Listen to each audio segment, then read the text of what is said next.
Muted. We're muted. We'll Hello. take it back. Okay, muted. Okay. Re-rolling. Okay, going back. I started off with a hello. This is Noah from Playing with Power.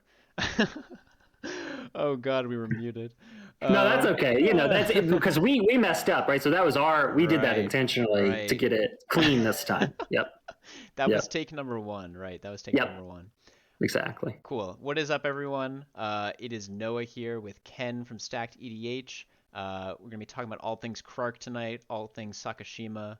Um, Thanks for joining us. I see we have a lot of first-time chatters, probably from Ken's Discord. I hope so. Yeah, he told me he was hyping it up. A lot of Yep. people wanted to watch the VODs and stuff, those EU people. Yep. But yeah, so thanks everyone for coming out. Just wanted to give a quick shout out to a couple new follows we got. We got Wake Up Ernie, Gangsta Duck, Fluffy Unicorn 70, and Cake Zarn. I don't know. I don't know how to say that one. I don't know. Maybe write it out phonetically in chat, and I can try to. Yeah. But one quick thing, guys. We do have a structure for tonight. I do notice there's already a question in chat.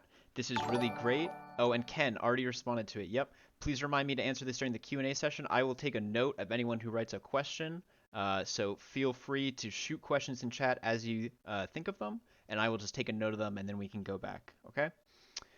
But yeah, for now, we're just gonna hang out for a second and let people roll in. Ken and I were talking about how Krark went from a meme deck to wow, this is actually really good. Meme to a dream, in Meme the to a span of a dream. year. Yep. Exactly. Just quickly chat, how is the audio? Is everyone good? Just give us a quick give us an OS frog if it's good. Give us Nice. I don't know, Yep. anything else if it's bad. Thumbs down, maybe. Thumbs down, yeah. Yeah. Sounds good to me. Maybe it could be a little louder. Yeah, on Streamlabs the thing is, I don't know how I can push myself past where I am right now. Maybe I'll have to explore that later. But it is a good note. I can bring my mic a little closer. First time Nice. chatter Gangsta Duck, our newest follower as of 6 minutes ago. Thank you, Gangster Duck, for the OS frog. My It's a favorite good emote. name. Oh gosh. Noah, whenever Wow. you talk, there's a Wow. really annoying Magdeburg. sound that Oh, comes up. wow. Oh, that's Wow. Jeez. oh, that's People out here, Adam. shooters, real shooters out here tonight. That's Adam. Oh gosh. Nobody else in chat is allowed to flame me. You have to be on Play with Power or stacked EDH to flame. Yep. Yeah. Destroy target Strict no caster. flaming claw. Owned, Yep. yeah. Mm-hmm. Okay, awesome. So let's just get into it. So like I said, I'm Noah from Playing with Power. This is Ken from Stacked EDH. Ken, is there anything you want to tell the chat before we get started? Maybe a little intro by yourself, anything like that. Yeah. Maybe how you found Krark. Yeah, absolutely. So my name's Ken. I run Stacked EDH YouTube channel. We make videos about Commander, casual, competitive, all kinds of videos. And I talk a lot on Twitter, too much. And I fell in love with Krark, the Thumbless, about a year ago in October. And the love affair has lasted. It's looking sustainable.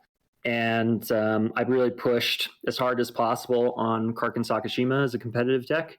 And I think the results are in. I think we did a good job. And I run the Thumbless Discord. That's the name of the Discord for all Krark decks. So Krark, Sakashima, Thrasios, Timna, Jeska, Shai, Tevish, etc.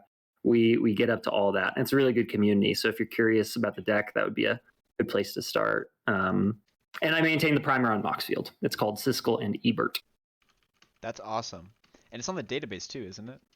Yes, yeah, it's on the main page of the database as well. Awesome. Now, Ken, I totally forgot to ask you this before we started, but do you want to, I don't know, do we have any links where people can find you so we can sporadically shoot them? I don't know, do you have like a link tree or something? Or... You know it. We're good. Here we go. Okay. Link tree, perfect. Awesome. Chat, we will be constantly spamming that every now and then. I'm going to copy it, or Ken, you can throw it in the chat whenever. You got it. Just, wall of text of your link tree. Okay, we have a new follower. I don't know how to say that. I'm sorry. I don't speak that. I'm sorry. But thank you for the follow. There you go. They have a new follower. Awesome. Yeah. Ken, I hear that you used to be a movie star, TV star. You want to tell us a little bit about that? Your past Yeah. life, your current life? Tell Yeah. us. That's right. That's right. Yeah, past life. So I worked from as an actor from the time I was real young, like a kid, 12 to about 23, Yeah. and did a little bit of everything, a few movies, a lot of TV. That's where I wound up making my bread and butter.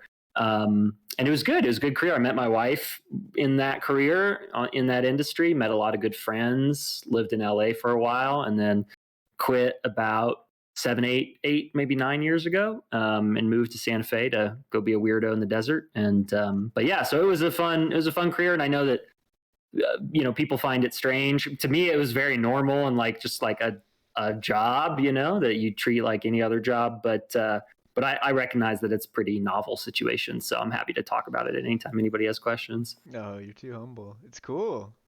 It was fun. Yeah. And how did you get into it? I started doing theater as a kid and really loving it, and I basically like nagged my parents to like find other things for me to do, and then one of those the kind of scammy, like maybe half scam, half legit small town actor model searches like rolled through our small town in Texas. And I noticed an ad for it in the paper when I was reading the cartoons for like comics on a Sunday. And I was like, I want to go to this. Mm. And so we went, and it turned out to be legit enough to get me an agent in New York. And then that agent got me an agent in Dallas. And I started working in Texas, like in Dallas a ton. And then eventually it was just like, okay, it's what's next after this market? You try your hand in LA and try to work in TV and film. And so went out there a couple times. The second year it stuck, I started working, and then just kind of stayed out there. That's really cool. That is super cool. Oh, in the chat, let's see. No Nightbot. Nightbot, no Nightbot Sag. Yes, this is a new brew called Krarkashima. Yes, that is a little hard to see now that I look at it again.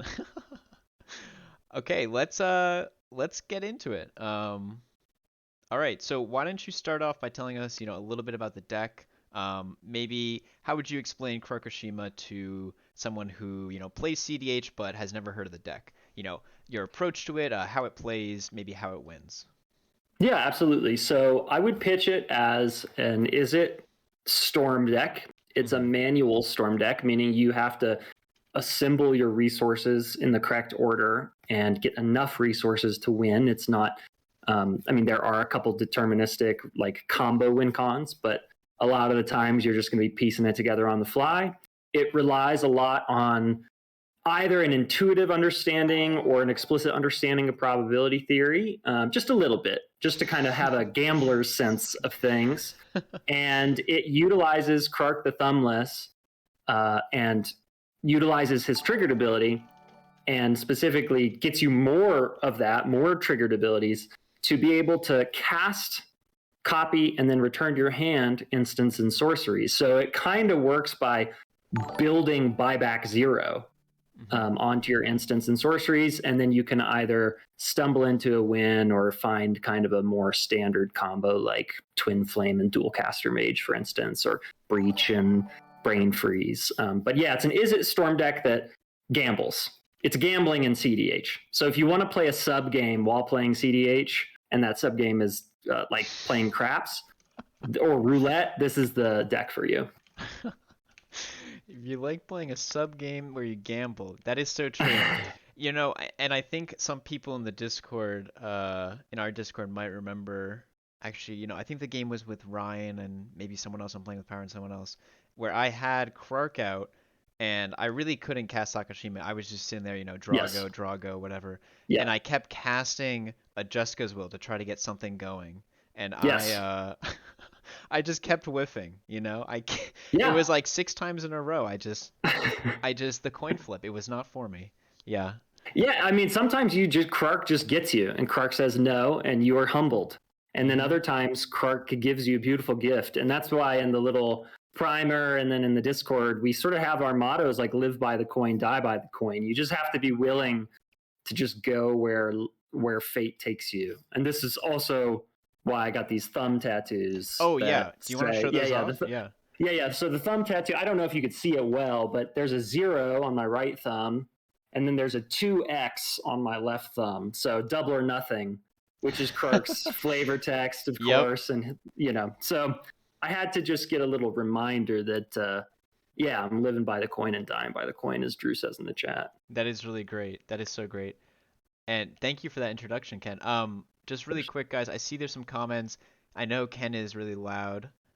He's just, Oh, okay. No, no, no, no. I'm just joking. I'm just I'm joking. Italian American. I can't stop shouting. You He's know got what I to mean? talk with Like, his I'm hands. Yeah. always shouting. You Yep. should see, his hands underneath this all over the place. So I've adjusted the volume a little bit. Let us know if that needs to be changed. Yeah, I can also turn it down on my side too. You just let me know. Oh, no, that's okay. I don't worry about it. Also, we got all these shout outs. Let's see. Magnus, with the follow. Oh God. Verzage Chow with the follow. Beyond the Machina, Mahina, sorry. That's Drew. Nice. I know, Yep. I know his real name. Yeah. That's Drew's a true. good guy. Yeah. Drew with the follow and with the host. Thank you for that, Drew. Bunch of first time chatters. Thanks for everyone for coming out. We're talking about Krarkashima today. Ken just highlighted, kind of what the deck, how he would describe it to a first time player. He showed off his sweet thumb tattoos. Krark and Sakashima primer ASMR when? Maybe that could be wow. that could Whoa. be a little PWP stacked EDH collab there. That's right. Yeah. No, I can't. The Gitrog primer is much longer, but the Oh, Krark you Saka saw? primer is Did you getting there. you Of saw our AS? course. Oh, yeah, Of it was course. Of novel. course. That's a legendary moment, I think, in the Exactly. PWP lore. Yeah, that was a good one. And something that Ken and I were talking about before we went live actually was how Gitrog and Krark are very similar in the sense of like the players they attract. Example numero uno, me. You can see Krark and Gitrog are both kind of, let me do this wild thing. It might work, it might not, but it's a lot of game actions and it's a lot of fun. So let's see what happens. Yes, lots of game actions. If you like taking game actions, then those decks are for you. Like to Exactly. do a lot compressed. Yep. All right, Chad. So I think we're gonna move on. Let's go with, Well, our next question is, what is the MVP of the deck? But yeah, let's just stay in this scene for now. So Ken, why don't you talk a little bit about the most valuable card of the deck? What is that one card that you draw it and you're like, wow, this is amazing. And it could be, let me preface this. It Yeah. could be like the dockside of the world, like it goes in every deck, or it could be more of a pet card, right? Like well, I don't want to name any, but more of a card that's really only in Krarkashima or a few other decks, right? So Yeah. Um, I mean, the sort of like obvious answer, I think, for Krark Sakashima heads is Jeska's Will, because it gives you both of the things that you want in a manual Storm deck. It gives you mana and it gives you cards. And it, with Krark, a couple of Krarks or a couple of Krark triggers is an engine. It's sort of like our you build your own Adnos, except you're not losing life. You're just maybe wasting time. I see you're quoting the primer here. Yeah. Exactly. Yeah. And good old Adam. I like if you like monopolizing the time of 3 other gamers while on the live stream, this deck is for you. No, that's good. I want to, I will, and we'll circle back to this and talk about the nature of Storm in Commander. And I've been playing Magic a little while, since 1994. So, since being a wee little babe.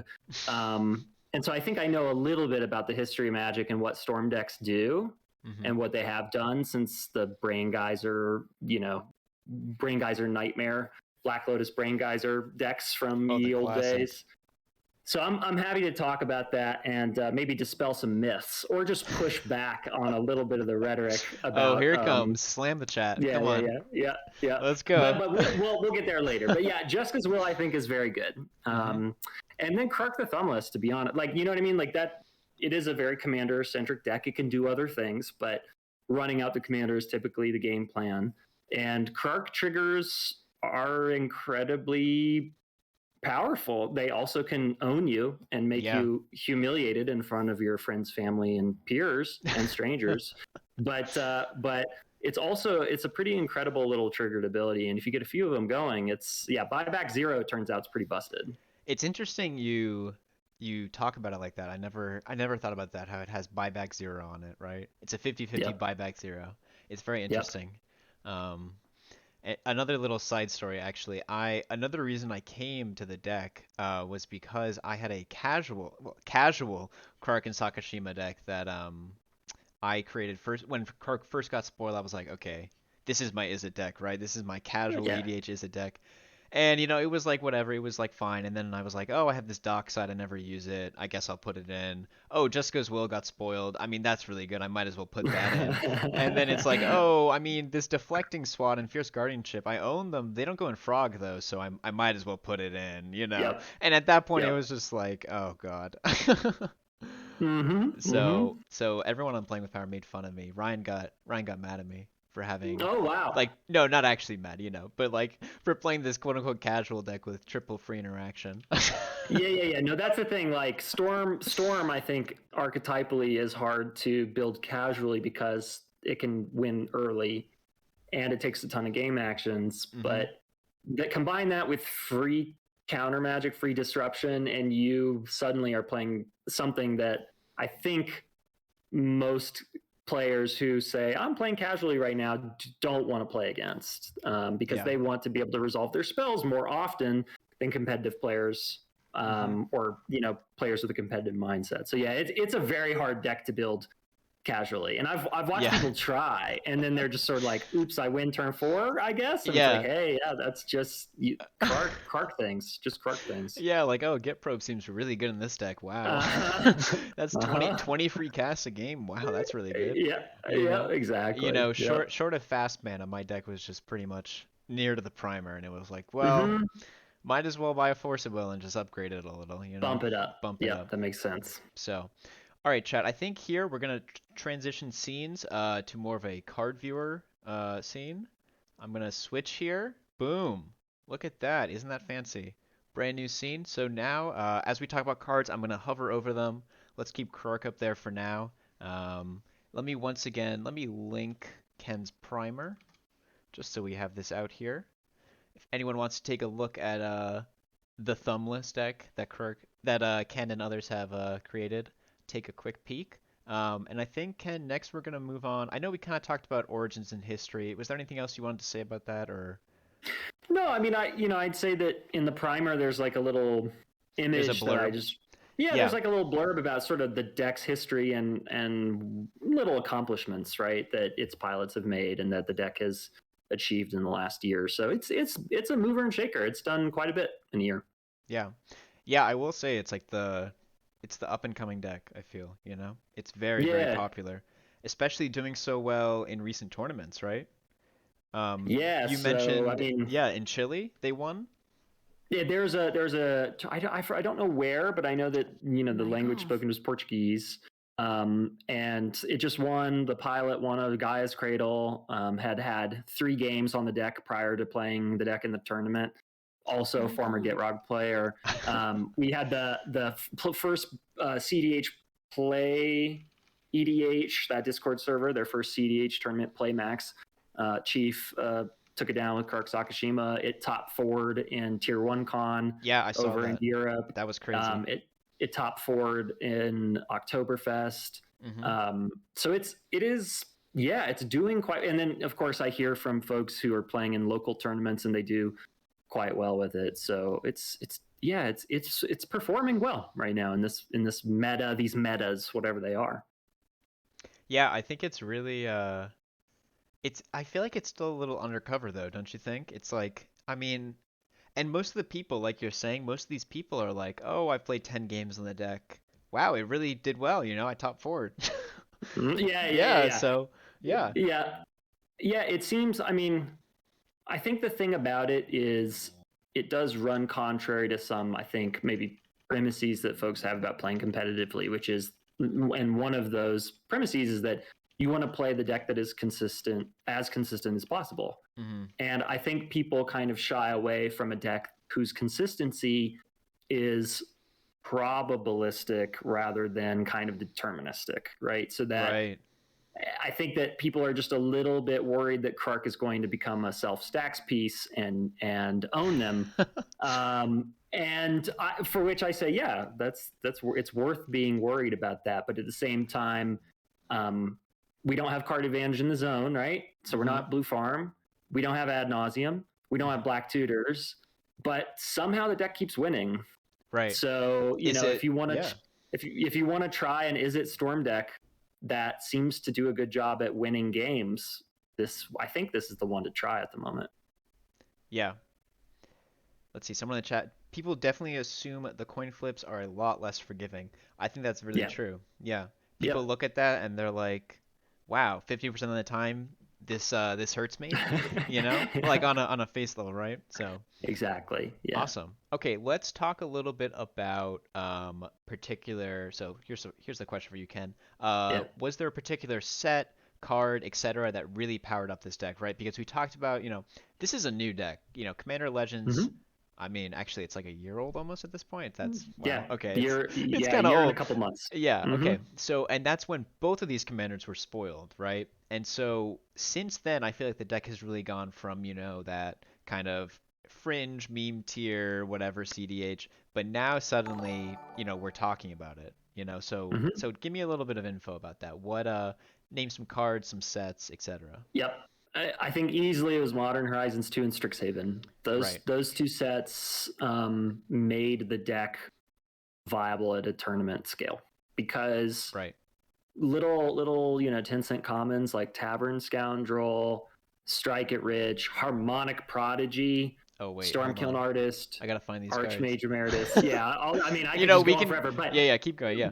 but I think that there's a suite of cards, right, that were related to Krark triggers and were related to Spellslinger stuff, casting and copying instants and sorceries, and we got all of that almost back to back.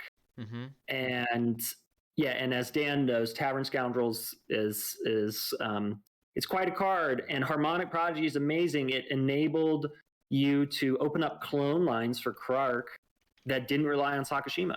So suddenly, all the like kind of I'd say bad clone effects that we were running before these two sets, like Cackling Counterpart and Quasi Duplicate, that were like 3-mana clone spells, we could cut You them. guys were on quasi. Oh We're gosh. on Quasi Duplicate Oh and no. Cackling Counterpart, Oh no. and yeah, suddenly those could just go out the window because Mm-hmm. suddenly here was a 1 in a red creature that gave you more Krark triggers and wasn't legendary. Oh, and also made Stormkiln Artist a lot better, and Archmage Emeritus a lot better, and Spellseeker a lot. Like we just got such low to the ground useful pieces that kind of plugged holes that the deck Mm-hmm. had in the past. And now I think it's a pretty airtight ship. Yeah. Yeah. Chad, I would advise you open up the deck list and just count the number of cards that are from recent sets, right? I'm looking at it right now and there are holy cow, like half this list is Strixhaven and Modern Horizons 2. Yeah. It's crazy, isn't it, right? But I mean it makes Yeah. sense, right? Strixhaven was a uh it had a lot of like storm and copy matters cards, right? We saw two Mm-hmm. of the most busted cards I've ever seen. Archmage, Emeritus, and Stormkiln Artist, right? Like, wow, talk about, I mean, between you and me, I bought like 10 Stormkiln Artist foils. Yeah. Yeah. Yeah. Yeah. you know, Yep. Yep. it's wild to see, right? Um, Mm-hmm. yeah, just take a look, chat. Take a look at the list. Yeah, Adam relinked it. Yeah, no, I agree. I agree. Moderately anonymous. Um, Magecraft is the most powerful mechanic since Storm. Yeah, it's I like it. I like it. It's strong. I mean, you it's read real it strong. and you're like, Yeah. what is this? Like, if Ryan was here, Ryan has very strong opinions about Magecraft. He thinks it's Oh, insane. nice. Yeah, Oh. he thinks it's absolutely busted. Wow. Yeah. Yep. Yep. Awesome. Okay, let's talk a little bit about matchups. Mm-hmm. Maybe thinking about, usually people try to think about CEDH in terms of stacks, maybe more proactive, mid-rangey. Maybe first you can define where you think Krarkashima is, and then talk about perhaps within those three categories, best matchups. Maybe talk about. Yeah, let's start there. That's a lot. Yeah. Yeah. Yeah. Just sort of like the general picture. Yeah. So, yeah, if CDH is more or less like an incredibly expensive rock, paper, scissors game between stacks, mid range, and storm, I want to say that Krark Sakashima is actually a mid range deck. And here's why. Um, it it has the strongest control game on the stack of any deck in the format, any deck in Magic's history, because it has a huge suite of free interaction, and it has that little buyback 0 thing. And so you can cast and reuse and copy and reuse and recast counter spells, disruption pieces again and again and again. And so the ability to control is sort of a feature of mid-range decks. It wants to control and then develop bigger threats than other people are deploying and close out the game using those threats. And this deck does that a lot of times. It develops a little bit of an engine, plays control, and then goes off. Sometimes it just goes off quickly, right? And you don't have to play much control, like the turn 2 game you were telling me about before we started. Oh God. But and so in that way, I think it is like mid-range, because mid-range can, of course, pull out simple combos early and go for it that way. So I think it is a mid-range deck. It just is a mid-range deck whose win relies on you storming off.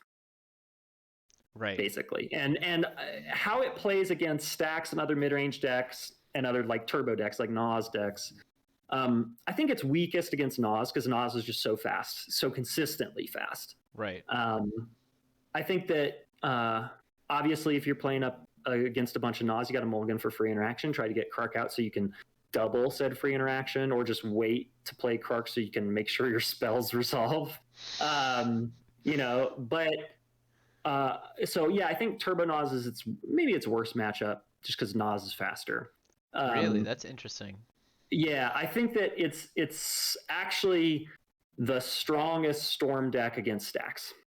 And initially, okay. Yep. Oh, I feel like this is a hot take. Okay. No, this is a hot take. Yeah. Okay, So okay. initially, I was really concerned about stacks, right? Because I was like, well, look, we want to take a lot of game actions, and Stacks says, no, don't do that. And it feels like a rule of law meta.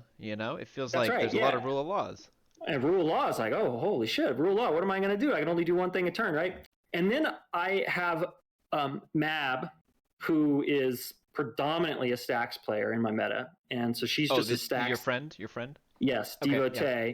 And then I have my homie Ariel, who's on Winota, on Ian's Winota. Right. And so I was all the time facing down these decks and playing Krark Sakashima against them. And I pretty quickly noticed that rule of law, like Krark can frustratingly for stacks players break parity on their rules of law, because the copy you create with Krark you don't cast it. So if you have like an unsubstantiate in hand, for example, and you've got a little bit of your engine developed, and rule laws on the field, player B tries to cast their spell for the turn, you unsub it. Player C casts their spell for the turn, you unsub it. Player D casts their spell for the turn, right? So you have free interaction that you can repeatedly cast and prevent people from interacting with you. And a well-timed bounce spell that's copied once or twice will remove all the relevant stacks pieces before your turn, and then you just go for it. So the deck, I think, is very well positioned to play disruptively against stacks. I think its worst matchup in the stacks category is Winota, because Winota is so explosive and layers stacks effects so quickly. But I think that there are definite strategies that a Krark pilot can bring to a Winota matchup that makes it not so bad. I mean, Krark pilots have placed in tournaments after having gone through Winota pods. Like this, it's okay. It works. And then against other mid-range decks, I like the matchup. I think that this deck can sometimes go off a little faster than them, and so that's kind of nice. It can blow up in your face, though, whereas I think other mid-range decks are just like pure card quality. They're just like, we just play all the good cards and just wait to win.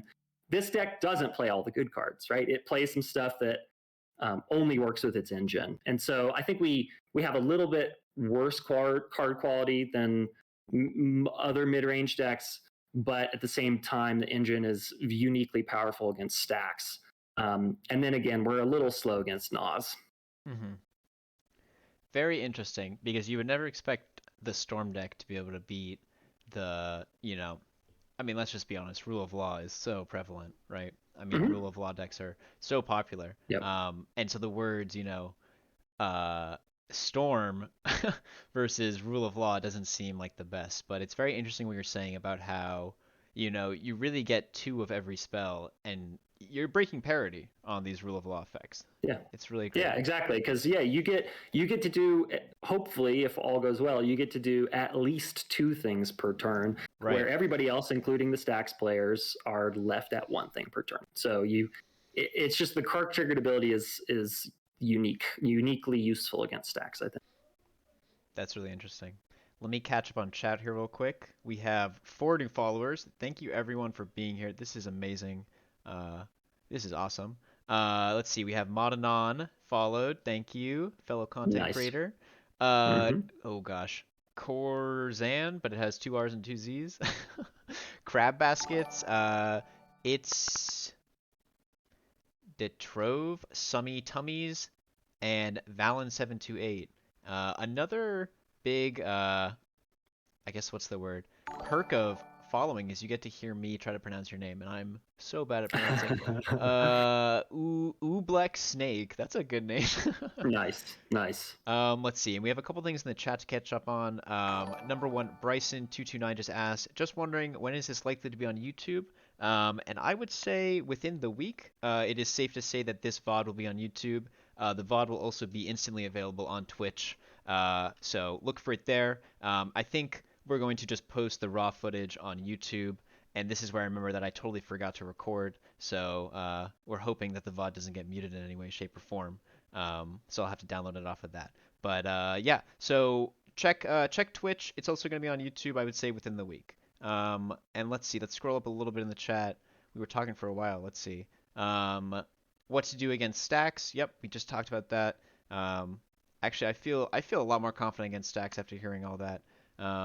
Thousand Year Storm main board when? Ken? When is it? Oh I God. have 2 foils. Yeah, I know it's a beautiful card too. Like the art's so pretty. I love My that card gosh. in standard. Back in the day.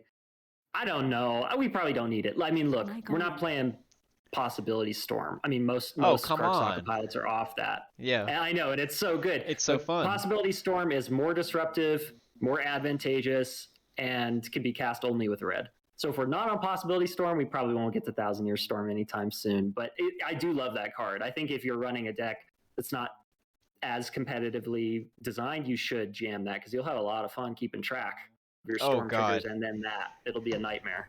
Chat, here is a piece of advice as a novice Krark player. As soon as you start your turn, start counting Storm, because you will forget to count it when you randomly you draw 5 cards somehow, and you're like, oh wait, I can go for it here. Oh wait, what's the Storm? You know? Yep. That's what Yep. I'll say. Always Exactly. start counting the Storm. Make your editor's job easier. Shout out to Mm-hmm. Zach, who Yeah, has to for count the real. Storm turns. It's a Um, nightmare to edit. let's see. Oh my gosh, there's too many chats. Um, Oh yeah, someone is goldfishing. They just got the turn 3 win. I suggest Nice. everyone in Yeah. chat, uh, everyone in chat goldfish while you're listening. Yeah, that's how I learned the deck. Yeah. All ABG, always be goldfishing, you know? Just a reminder to everyone in chat, if you weren't here at the beginning, we will be having a Q&A with your questions at the end. Feel free to shoot them in the chat. I will copy and paste them into a secure doc. So feel free, as soon as you think of something, shoot it in the chat. Someone will take a note of it, either me or, Adam or Cal who are in the chat. Last thing before we get back to it, thank you, Adam, for linking the deck again. Last thing before we get back to it, someone's talking about Remand. Do you want to talk about that card? Because I think that card is a very interesting include. And let me, Yeah. yeah, go ahead. I'm gonna pull it up. Remand's a wild card, right? So it really only sees play here. And because, if you're like, hey, look, somebody spends 5 mana on an ad nauseum, you don't want to give them another chance to do that. You want it to go away. You want to send it to the graveyard. You want to exile it, whatever. So why play Remand? Seems bad. Well, Remand is nice because, like Unsubstantiate, if you create a copy of Remand or Unsubstantiate, you can point that copy back at the original. Mm-hmm. And when you do that with Remand, you draw a card.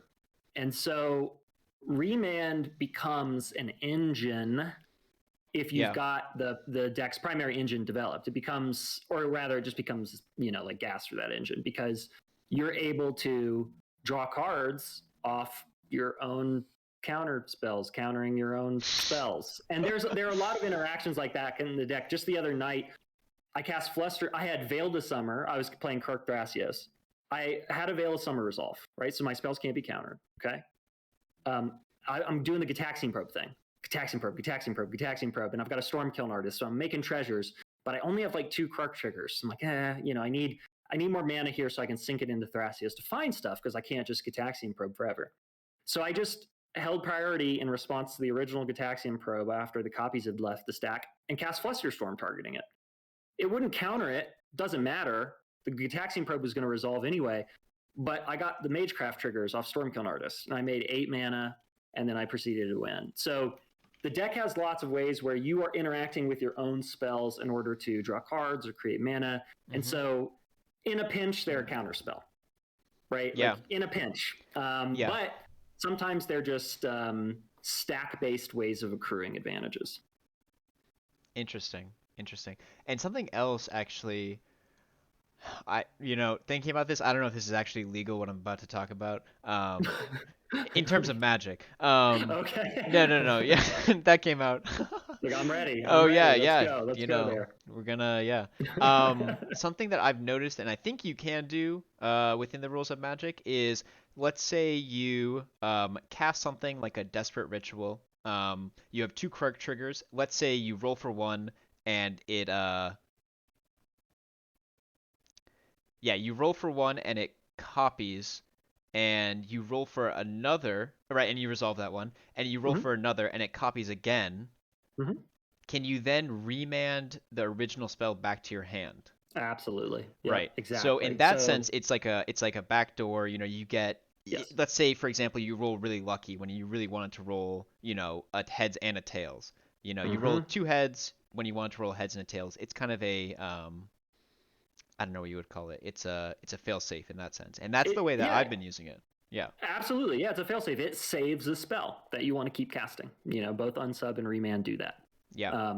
And then Remand is just nice because you also, again, you draw a card while you do it. So what's not to love? Right. Yeah, you also get to draw. It's crazy. It's such a good card. And it's like a modern stapler or something, right? Yes. Yeah, I guess so. I don't know. I play Dredge in Modern. I don't know. Yeah. Okay, awesome. Thank you for everyone for all these questions. I'm getting them all. Oh my gosh. There's so many questions. Thanks everyone for all the follows and stuff. Good questions coming in. Yeah. Thanks everyone for being here. This is so great. Thank you for linking the Krark Discord there, Drew. We have a new follower, DRP3P3R77. Nice. Does that have a secret name in it or something? I don't know. Exactly. Noah plays Dredge in all formats because having to draw a card to use it is for cowards. That is very true. I play Dredge in CEDH, Legacy, and Modern. Love it. Yeah. Love it. And casual. Graveyard. Casual EDH. I have an Oops All Dredge deck. It's really fun. Oh, wow. Love that. That's great. Oh, gosh. Great. All right, let's see.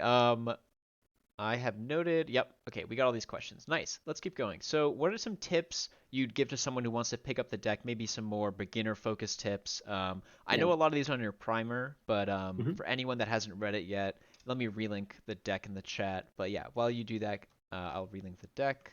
Yeah. So I would say that the primer, I poured a lot of love into it, and it reflects the wisdom of a ton of people. So if you haven't read the primer, just kind of read it slowly, thoroughly, and hopefully it answers all your questions and gets you feeling comfortable with how the deck works. Goldfish a bunch. I mean, that's kind of boring advice, but it's absolutely true. You want to get a sense of how the deck can win when it is trying to do that, and what lines to pursue. And then try to move quickly. And this is kind of related to that Storm and Magic more general point I was making earlier. Commander's a multiplayer game, and obviously everybody wants to be able to feel like they're playing that game. And so while you are going for it, while you're storming off, flipping coins, being thumbless, try to move quickly, try to be efficient. be a good bookkeeper, keep track of your mana, your storm count, etc. It isn't a deck that is enjoyable to watch when somebody is kind of piloting it poorly, because there's a lot that happens and a lot of triggers you can miss and a lot of things that you'd have to look back and sort of piece together for yourself, like your storm count, for instance. And so try to be efficient. It is a very complex deck, and so try to know it best you can. And if you mess up, or if Krark just tells you after 10 minutes of storming off that, like, you stop now, you don't get to do it anymore, just accept that, be gracious about it, right? Like, you got to go on the ride. Just because the roller coaster shot off into the ocean like Roller Coaster Tycoon style doesn't mean it wasn't fun. So just appreciate the fun you had, pass the turn, and try it again next turn. But try to be efficient. And then I think it's not almost always correct, but it's most of the time it's correct to try to mulligan for a turn 1 Krark with some source of disruption and some source of card advantage. Turn 1 Krark's really hard to beat for this deck. So mulligan, feel free to mulligan aggressively, mull to 5, mull to 4. It's okay that you don't have card advantage in the zone. Yeah. The gentleman who won the Portuguese tournament and won the Guy's Cradle just recently, he mulliganed 5 in the semifinals and finals game and won both games. Just mulligan and be comfortable doing that, because even though you don't have card advantage in the zone, you kind of do, because all it takes is Krark and or Sakashima and a cantrip, and then suddenly the value just starts to come. So don't be afraid of digging deep for a better hand. Mm-hmm.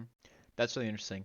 Something that I've found recently, Ken is obviously the expert here. I'm a novice at the deck. Something that I found when goldfishing, and maybe this is beyond just Krark, but when you're goldfishing and it's a more complicated deck, such as not an AB combo, play out the win.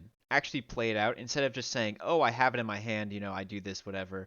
Actually play it out, because that part of counting the storm and rolling the dice and or flipping the coin rather, that all takes time, and getting good at that will save you and everyone else a lot of time, and you'll feel less stressed. Maybe you feel stressful that you're taking a while on your turn or something like that.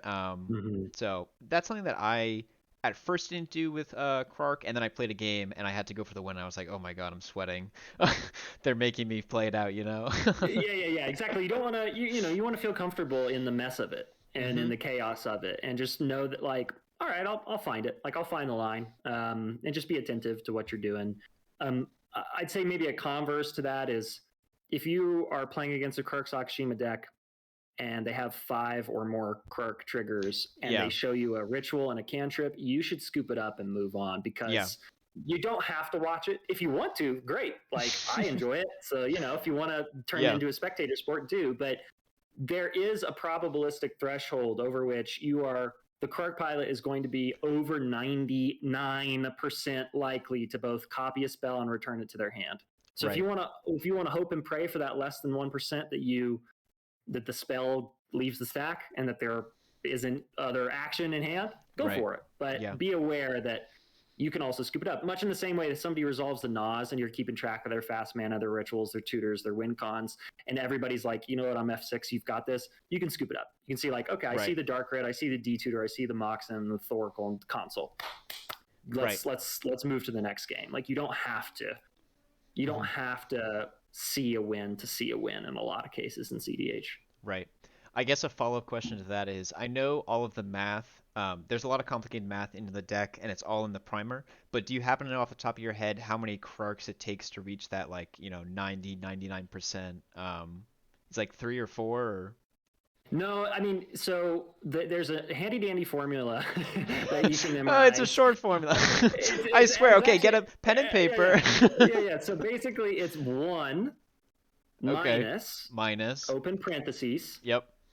2 divided by 2 to the nth power, close parentheses. And the nth power is the amount of coins you're flipping. So, for example, say I have 5 Krarks. Then I just say, okay, 1 minus 2 to the 5th, and that is going to be a 93% chance that you're going to copy and return the spell to your hand. If you have 4 Krark triggers, that's going to be an 87.5% chance, right? So it's So really we scoop it up at 4. We scoop it up at 4. yeah, four. I mean, 87.5 is pretty good, but Yeah. it's Yeah, like, no. Yeah, yeah. It's not good 12 enough. point Yeah. 12.5% isn't, that's not negligible. So, but once you're at 5, and that's why I say 5 pass. Once you're at like 93% on, and then once you get to 8, you're at over 99%.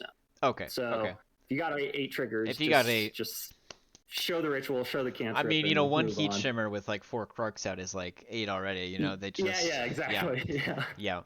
Yeah. All right, chat, we're going to move to the next question, but we started doing a format in chat that I really liked. People started typing and I'll type it as well. Q and A and then type question here. Nice. That is a great way to let me see the question. I really like that format. So if you have a question, feel free to type it like that, and we'll get to it at the ender portions of the stream. Thanks for the new follow, Zerok504. And with that, we're going to move to the next question. And actually, these all kind of tie into each other. So I was having a conversation earlier today with some people, and they were talking about how, oh man, Krark Storm turns. Oh man, it's so boring. Oh gosh.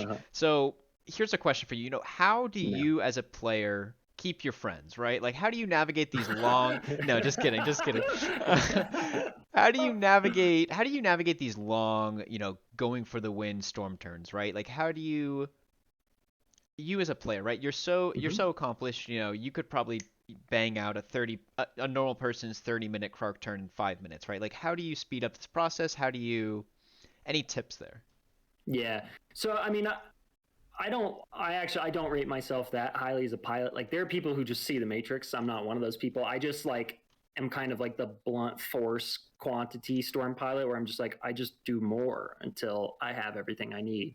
So I'm not the most sophisticated pilot, but I have a lot of reps with the deck, and I think that having played it a bunch is the quickest way to move quickly during your storm turns. Right. Um, in much the same way that if you're playing Nas, and I've played Nas decks, um, you want to flip quickly, right? You don't want to sit and deliberate like, okay, I've got 8 life. Well, let's Right. see. I could flip here, but then you don't want to just kind of dilly dally. You want to just You want to rip go the through it. Krark way, and you just go. Just grip it and rip it. You know what I Just mean? And just so don't think. Just flip the abs- coins. yeah, just flip the coins. Just you move through your triggers, order things how you want, how you feel to be right in the moment. Right. Um, and also, I think it's actually this eats up a ton of time, and I've noticed this, but it's kind of an under discussed topic in CDH. If you're not in a tournament setting, you're just playing competitive EDH casually, right? Just to have fun with friends. Um, and you're playing competitively too, but again, there's a lighter mood. Just ask if people are ass out, if they're F6, if they have no disruption, no interaction, because Yeah. you can, people can be cheeky and like, oh, just let me know when you go to do X and all, like, Oh, or let me know when you do pass one party. coin flip Yeah, at a time. Oh, yeah. pause on the second one. Exactly. But I think that you can just, if you get to a point where you're starting to take a bunch of game actions, just look around and say, do y'all have interaction or not? Yeah. Because if you don't have interaction, just say so and I'll move quickly. If you do have interaction, I'll announce things and yell at me to stop when I need to stop. Exactly. You know what I mean? And just be quick. Just be like, casting a taxing probe, 3 Krark triggers, Storm Kiln Artist trigger above that. Any response? No? Okay, topmost Krark trigger, flip. Second Krark trigger, flip. Just be really orderly and kind of lead the table, right? Lead the table. Be authoritative, feel authoritative, and announce clearly what you're doing. Check quickly for interaction, and if they don't say anything, just move on. So yeah, pilots who are playing against storm decks, be it Nas or Krark, whatever.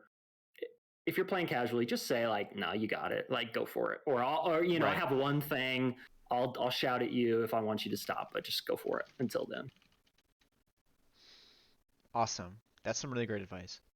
We're stacking up a lot of Q&A questions, so I'm gonna move through some of these other questions. We have a few more questions left, chat, and then we're gonna talk about some opening hands, and then we're gonna go into a Q&A session. All right. So next question, and this is talking about budget. So we obviously proxies exist in CDH. Not everyone wants to use proxies. So, what are some of the core, must include cards in this deck, regardless of budget, right? There's a Yeah. lot of really cheap cards in this deck that are Mhm. really powerful. But what are some of the core cards that are, must includes without thinking about budget? Yeah. Well, I mean, if you're playing CDH budgetless, be it proxy friendly or not, your deck has to have all the Moxen. It's got to have Right. the acceleration. That's sort of, I think, the core aspect that makes CDH different from casual games is the tempo is much faster, and the tempo is faster because people are playing a ton of acceleration, Right. cheap and free acceleration. So obviously, your mana crypts, your Mox diamonds, of the world, get them or proxy them. I'm a 1,000,000% proxy friendly. I've made like a 20-minute video about it. I like proxying. I think it's very important for the format. Mm-hmm. Once you're past your Moxen, here's the thing. If you cut Volk Island and you cut Force Will and you cut the Moxen from this deck, it's not expensive. It isn't. No. It really isn't. Like the most expensive thing at the moment, I think, would be Fierce and SWAT because they Yep. need reprints and they Let haven't me gotten them. see. And then Jessica's Will Yeah. and Ristic Study. You know what I mean? Like just kind of CDH stapley stuff. But it's really Volk Island and the Moxen that make it pricey. We don't run Wheel of Fortune. No. No time twister. And no Time Oh Twister, so God. Thank don't worry God. about those. And then obviously, fetch lands and stuff, but not too many of them. And by the way, if you have more basics and you want to like go that route and play back to basics or whatever, go Oh for it. yeah. Do Yeah. that. Oh, It's Dockside. fine. Chat says Dockside. That's a good. Oh my god! Of Yeah, course, of gotta course. Like be. yeah. I mean, in my mind, if you're in red and you're playing CDH, Dockside is a Moxen. It's like it's the best ritual ever printed for that Yep. color. So you got to run it. But yeah, I'd say Jessica's Will. If you're gonna be like, I'm gonna want to spend a little bit of money, but I don't really know which piece to spend it on. Right. Dockside, Jessica's Will, and the SWAT and Fierce. I Yeah. think that those would serve you very, very well. Yeah. Jessica's Will up to about $20 now. So Oh, okay, that's yeah. not so. It's gone down a little bit. That's Oh, it good. did? Okay, I don't know. Yeah, I opened two and then I didn't think about it. nice. Yeah, I Yeah, don't know. good. They were like $3 back then, And then Yeah, overnight, do you remember that? Overnight it was like $15. I know. It was I mean, it wild. makes sense, but Game nights. The game nights effect is real. yep. Yes. Thank you, Drew. Yeah, Drew listed some of the pricier cards. Yeah, the thumb itself actually is kind of Uh-huh. pricey, isn't it? Huh? Yeah, we are to blame for that. The Yeah. thumbless crew. Like Yeah. we just yeah, demand is real, and that card has Mic been off. printed twice. Mic on. But it's in the And new secret layer, isn't it? exactly. Okay, yeah. Yep. And that was a great deal. So yeah, if you're still able to, I don't know if the sale's ended yet. Just buy that deck. You're getting an incredible deal. Yeah. And you'll be able to resell pieces for more than they're worth easy, or just play it. Looks fun. Yeah. Yep, honestly, CDH isn't much more expensive than a decent regular EDH deck outside of Mox Diamond, Grim Monolith, and LED. I think I would agree with that in a lot of ways, right? With how we're seeing EDH these days, I think that, I mean, if we're accounting for bling, I mean, do I need a foil Frantic Search in the deck? No, but like, Yeah, the 25-cent card versus 65 or whatever, Yep. Yep. Um, yeah. So, okay, another link up the Discord. Thank you so much. Okay, awesome. Before we talk about opening hands, I know that you have an app, Ken. Do you want to talk a little bit Yeah. about that? Is it in your link tree? It isn't, but it is linked in the primer on Moxfield. So Okay. it's like right near the top. So Yep. An Italian developer, Vittorio Masia, he took it of his own accord and decided, I'm going to make an app for Android. And he said it like that, too. I'm going to make an app. And he went, And yeah, he made a really fantastic app called the Krarkulator. It's free on the Google Play Store, and he's going to be developing the iOS version here in the next month. I think he just got done with graduate school. Oh, thank God, because I have an iPhone. Yeah. Yep. So, and the app is incredibly useful. You just kind of tell it, hey, I have these creatures and I have this spell, and the spell gives me this effect, and I want to cast it until I can't cast it anymore. Or I want to, cast it and see what my storm count is, or see how many treasures I have, or see how many Krarks I make. Oh wow. And so it's really robust, and it also allows you to have thumbs, so you can move through the triggers and say like, yeah, copy it and return it to hand, copy it, return it to hand. And yeah, it's free and it's pretty. It's well designed. Also has a coin flipper and like D6 and just kind of random stuff that you Yeah. might need piloting the deck. It's Yeah. good. Actually, here's a very last question before moving to hands. Mm-hmm. That you just thought of. Now, do you personally use a coin or do you use some sort of dice or what do you use to flip your coins? What's Oh your man, coin of choice, Ken? loaded question, pun intended. Because no, just kidding, man. If I had loaded dice, it'd be so much easier. My life would be so much easier. You'd win every Um, game. Yeah, exactly. So I was flipping a coin, a really heavy coin, and then that dented the shit out of my Fierce Guardianship. And I was like, you Oh know what? no. I'm gonna stop flipping coins. And so I started rolling dice. It's also faster. You just say evens, Yeah. heads, odds, Yep. tails, or whatever, or evens copy odds back to hand.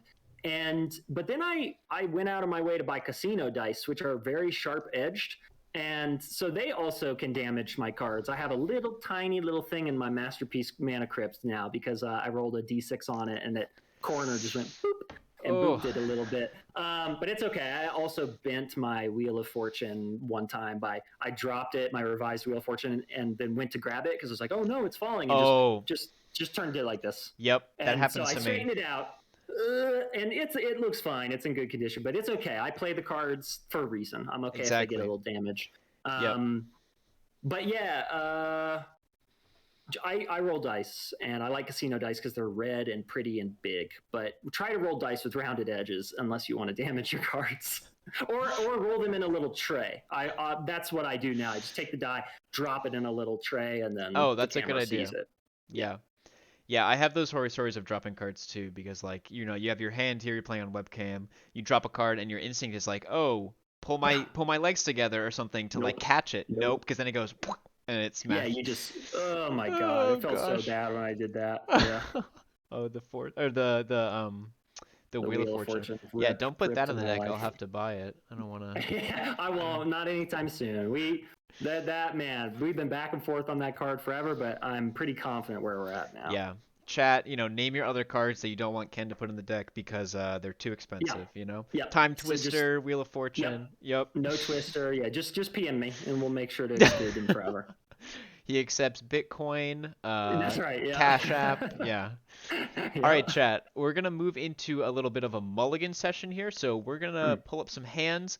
Ken is gonna talk a little bit about how he feels about them. I Mm-hmm. might give my opinion too. It won't be as good, but yeah. So from this point on, continue shooting questions in the chat. We're gonna get to that section after this. Um, Shoot your opinions about the mulligans as well. If you have a thought that we didn't think of, feel free to say that. So let me switch the scenes here. And Okay. hopefully, there we go. Let's see.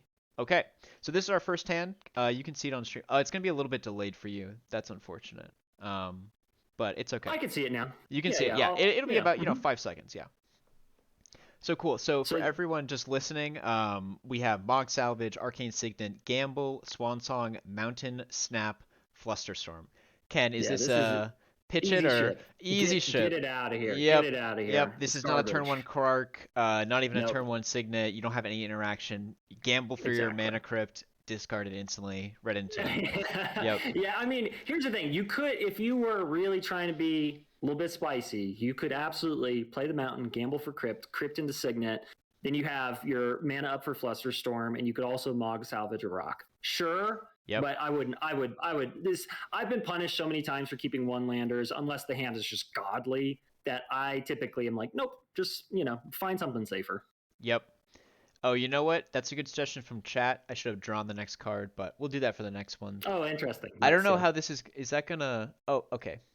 Well, Yeah, we it'll. know I think this. it compresses I, them. I didn't know it did that. Okay, cool. So we'll know this for the future. But Yeah. ignoring the dock side from this hand, which I just accidentally drew, we have we have a Strike It Rich, Deflecting Swat, Twin Flame, Mox Diamond, Finale of Promise, Island, Light of the Stage, and I think I know the answer to this. This is a no. Yeah, get it out of here. You Yep. don't. Again, you need more. You need more mana. You need stabler mana. Right. You have another land. Maybe this is good. Yeah. Because then you have a turn Yeah, if one you had card. another land, and I would say, yeah, go for it, because you've got a dockside if you're not on play, which is useful, or you just play turn one Krark. You have SWAT up. and then you untap with Dockside, Twin Flame, Swat for protection, Strike it rich for mana, light up the stage for draw. You're fine if you draw land, but yeah, I would, again, I'm trying to find safer hands. Right. All right, here's a new hand up for chat. Arid Mesa, Fierce Guardian. Are we gonna do you want to consider mulligans here? So this would be our 6. Let's think about it that Sure. way. Yeah, let's think about it. We don't have to like choose what card to bottom, or we can choose a card to bottom. That's fine. Let's do that. Yeah. So Arid Mesa, Fierce Guardianship, Temporal Fissure, Training Center, Mystic Remora, Tavern Scoundrel, Cephalitic Coliseum. So we got 3 lands, 4 spells. How do you feel, Ken? I'd keep it. Keep it? I'd keep it because you're at 6 and you've got fish. Okay. So is this a keep and only because you're at 6? If this was a 7, would you keep it?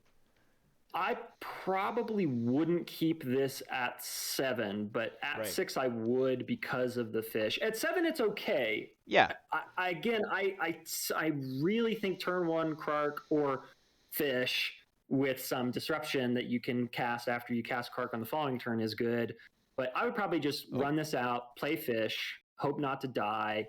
Bottom of the Coliseum because you're not getting Threshold anytime soon, and go from there. Sorry about that, chat. I accidentally clicked the next hand button. No, that's good. No, you said bottom the Coliseum? Yeah, because I mean, it would be nice against Thoracle, but again, you're not getting Threshold anytime soon with that hand, so don't worry about it. Yeah. Okay, cool. So next hand up here is City of Brass, Underworld Breach, and this is a fresh 7. City of Brass, Underworld Breach, Shatter Skull Smashing, Burgi, God of Storytelling, Twin Flame, Springleaf Drum, Chromox. This is an interesting one. Yeah, so I think that this is a little bit of a trap, but it's a trap that I like, and I'll tell you why. Okay. I like the psychological warfare that comes with pitching Underworld Breach to a Chrome Mox. It makes your opponents start sweating immediately and doubting their life choices. That's what you would do? You would pitch Breach? Yeah. I pitch Breach all the time to Gemstone and Chrome Mox, and people go, "Oh, like what are you doing?" You know, and it's like, don't worry about it. Like this is not a Breach deck. The Breach is there, sure. We got Breach Freeze, but do you know how many times I win a Breach Freeze? Like, fine. You don't need it. This deck can win with a ham sandwich if the engine's online, so don't worry about Breach. So yeah, I would pitch the Breach to Chrome Mox. I'd play City of Brass. I'd play Krark, and then hopefully draw land. If you don't draw land, that's okay. I think you can just play the Springleaf Drum and wait, but you can also play the Shatter Skull as a land. I'd probably do that on my following turn. So turn 2, I'd play Burgi. Turn 3, you can either play Sakashima, hopefully, if you draw into mana, or just use your 2 lands. So let's draw a and card. Let's see what happens. Let's draw a card. Yeah. Okay, so we got a land. That's okay, I guess. Yeah, that's fine. That's not so bad. That lets your Shatter Skull become removal if you need it. Trickery. But I would just, exactly. I would play Burgi after Krark and hopefully resolve a Sakashima. Now, again, all these hands are so context dependent. If you're playing against Nas, don't keep this hand, right? It doesn't have disruption, and it doesn't have gas really either. So just mulligan to your context more so than everything. But this is, I think, an okay 7 and could come with a little fun learning experience of pitching Breach and seeing how that affects your opponents to the Chrome Mox. Yeah. The mental warfare. Yeah. Yeah, absolutely. No, the best form of stacks is psychological stacks, and this deck creates a tremendous amount of mental fatigue, and it's both its players and its opponents. So it kind of is a stacks deck in that respect. Yeah. Before this next hand, we have a quick question. What is the big disruption in this deck? What would you say? Outside of disruption against it? Actually, I don't know. That's a good question for Jay Baker. Yeah, Jay Baker, could you clarify disruption against this deck or disruption that this deck has? Yeah. And we'll do this hand while you type that out. Thanks to Jay Beakus for the follow. Nice. Thank you for the follow. Okay, the deck plays. So I guess let's think like outside the Force of Will, or So we have Force of Will, and what else? Yeah. Oh my god! I mean, so there are 21 pieces of disruption in the deck. It's got your standard Pact, Flusterstorm, Swan Song, Mental Misstep, Force of Will, Fierce Guardian Chop. No Force of Negation, only because cards that eat cards with Krark are kind of rough. Force of Will is just too good not to play, and it's so good against Nas that you gotta have it. But Force of Negation's been in and out, and I'm currently off it. It feels real bad when you eat a card from your hand and Krark puts that spell back in your hand and says, "Do it again." Yeah. It's like so, and the deck kind of, there's plenty of red, so it's not like we're super predominantly blue. So Force Negation isn't ideal, but yeah, it's got the standard CDH stuff, and then it's got unsub, remand, grape shot, lightning bolt, temporal fissure, which is a fun one. Mog salvage. So basically, a mind break trap. So basically, Oh, free mind break spells. trap. Oh, yes. Good lord, dude, that Yeah. card is so That is good. I love that is that the card hot so card right now. much. Yeah, the hot Yeah, card. It's so good. it's real nice. I'm sad I didn't buy a foil back in the day. But yeah, so it's got 21 pieces of disruption and a lot of creature removal because stacks creatures and just creatures are very good right now. So and Psych Rift too. That's sort of a reset button that the deck has. Geist Wave is a bounce spell. So yeah, it's got a I think a pretty healthy suite of disruptive spells. Awesome. Cool. So let's talk about this hand now. We have this is whew, okay. This is a good one. Mana Vault, Mm-hmm. Springleaf Drum, Chrome Mox, Strike It Rich, Volcanic Island, Arcane Signet, Spellseeker. This is a hot hand. Yeah. I'm no expert, but this is a keep. No, it's very good. I mean, Yeah. here's the thing: Spellseeker gets you Gitaxian Probe, right? And you've got a turn 2 Sakashima, and you have a turn 1 Krark. So you just exile Strike a Rich to Chrome Mox. You play the Volk Island. You cast Krark. Turn 2, you hopefully play another land, but if not, that's okay because you can play the Mana Vault and play the Mana Vault with the Chrome Mox, play Sakashima. So you got turn 2 Krark and Sakashima, and then turn 3, you still maybe only have 2 mana. Hopefully you've drawn a land by then, but you could always play the Springleaf Drum or the Arcane Signet and bluff interaction if you wanted to. Or you just jam Spellseeker, get Gitaxian Probe, and start Gitaxian Probing a bunch. So yeah, I think that this is a very solid hand. I mean, turn 1 Krark, turn 2 Sakashima is a lovely sequence. You just have to be aware, sometimes you get blown out. Sometimes in response to Sakashima, somebody messes with your Krark, and then you have a 3/1 mirror gallery, as somebody in the chat said, and that's big sad. But it's not the end of the world. Yeah. Whatever. You got a mirror gallery, so that's kind of useful in the future, and just move on with your life. Yep. And then we draw a card. It's a pact negation. Yeah. So I guess here's the question for you here, Ken, and this is something that I Mhm. think about a lot too. What does Spellseeker get? Yeah, Right? Spellseeker gets anything that you need. So any Right. kind of effect, Spellseeker gets it. It gets you rituals, right? Desperate Ritual, Rite of Flame, Strike It Rich. It gets you card draw, Right. Gitaxian Probe, Ponder, Impulse, etc. It gets you interaction, Psych Rift, Geist Wave, Flusterstorm, all the cheap interaction. And it gets you Twin Flame. Yeah. So, I mean, it really can get a Krark enhancer or a supportive effect. It gets you recursion. It could get you Finale of Devastation as well.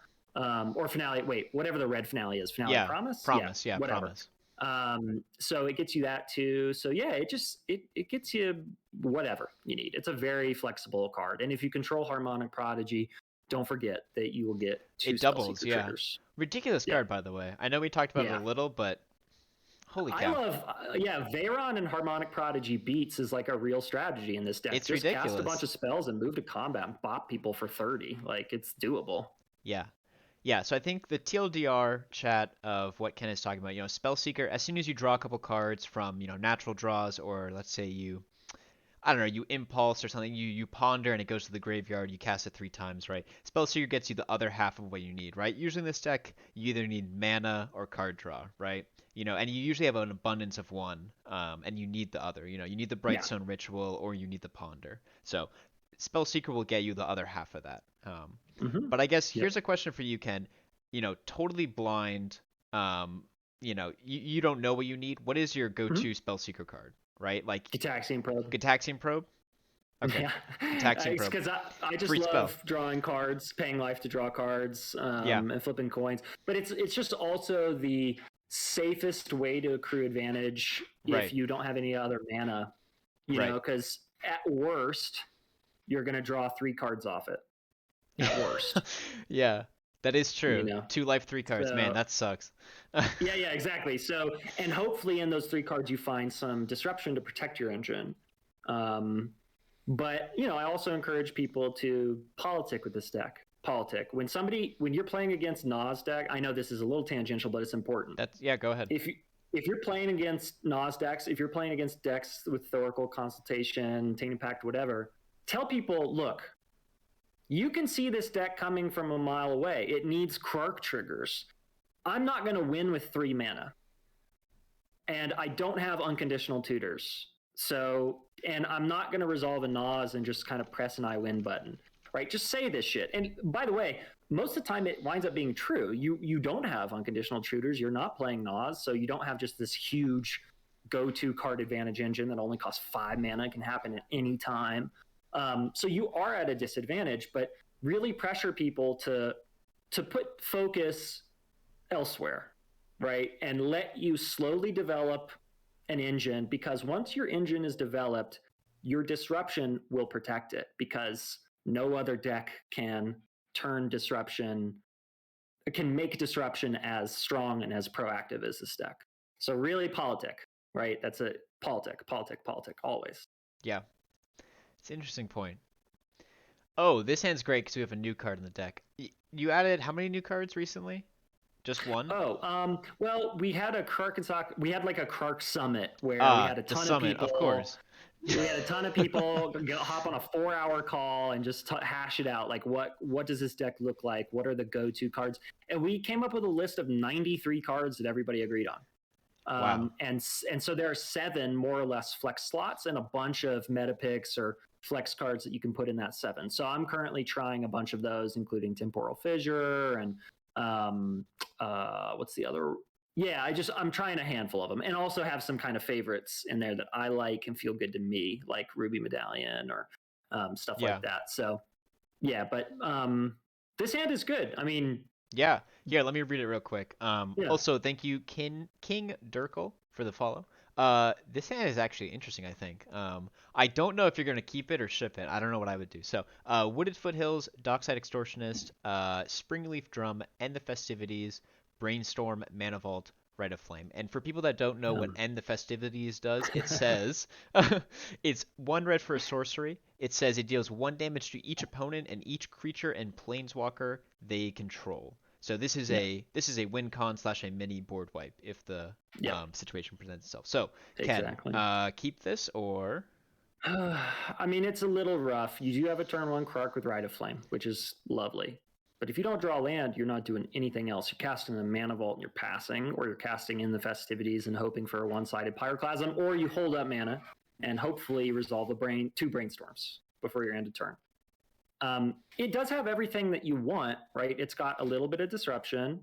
It's got Dockside, so it's got rituals, and it has a little bit of gas. It's got a Brainstorm. So turn 1 Krark, hopefully turn 2 Sakashima, and then turn 3 Dockside, and win is possible with this hand. So I don't know. I don't feel super great about it, but I like it, and I particularly like it if you're playing against Najeela or Winota or decks that are dork heavy, because just rip that in the Festivities out, and do a 1-sided Pyroclasm, and you'll feel great.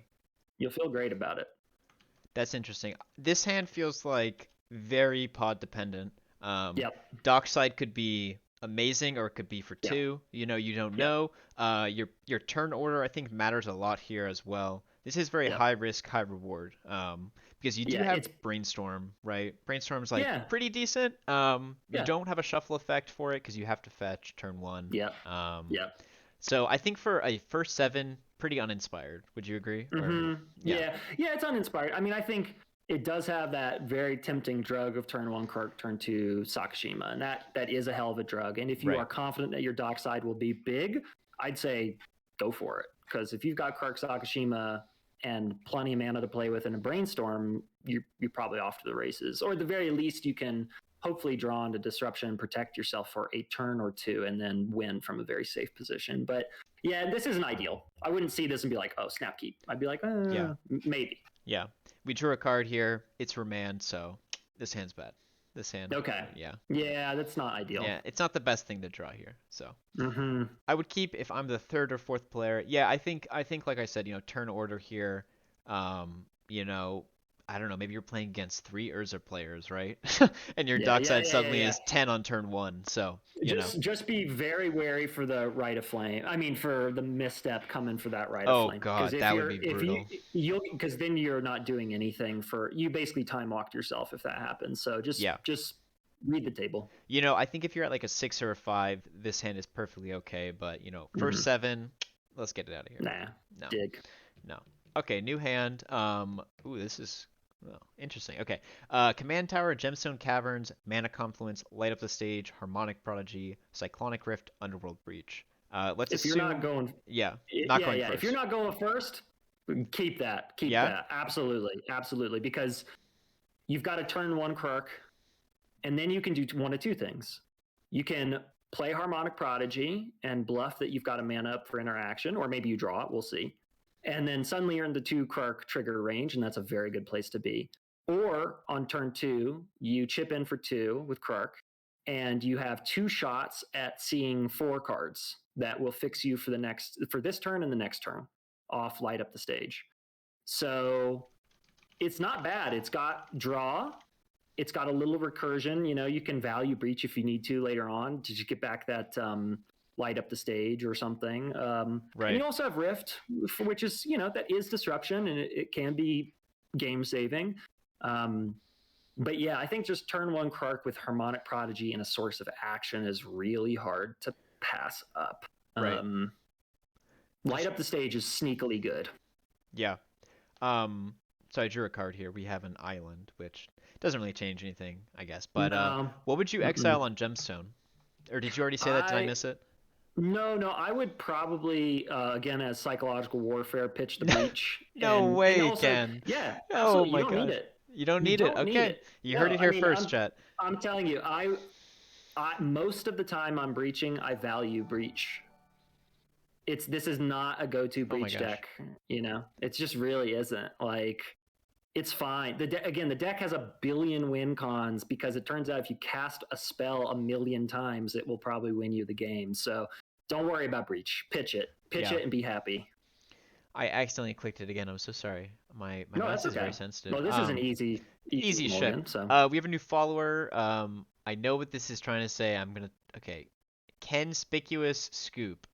I hope that's a nice. yeah. I hope that's I a like Ken that. game. I hope that's a Ken joke. I like that. Chat. This hand. I realized I wasn't here before. Yeah, this hand is a thank you next. It's 7 non-land cards, no fast mana. You have 0 Nope. mana. It's a Nope. nothing. Deal another hand. So this would be our second 7. This one. Okay.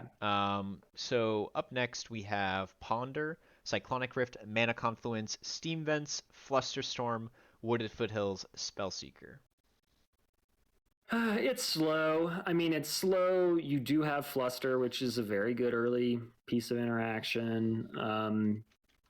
You've got to turn to Krark, and hopefully you can hold on to the Ponder, right, as a source of like low and efficient action. But I mean, this is very pod dependent. If you're facing down stacks decks that aren't explosive, or maybe a mid range deck and two stacks decks, or two mid range decks and a stacks deck, this might be okay because you have a little bit of interaction, and then you can just slowly piece together value creatures, Krark, and then Spellseeker, and hopefully Sakashima, and then you're good to go. But no, if you're against Turbo Nas, no, because I mean, one Flusterstorm's not going to get the job done against Nas for the most part.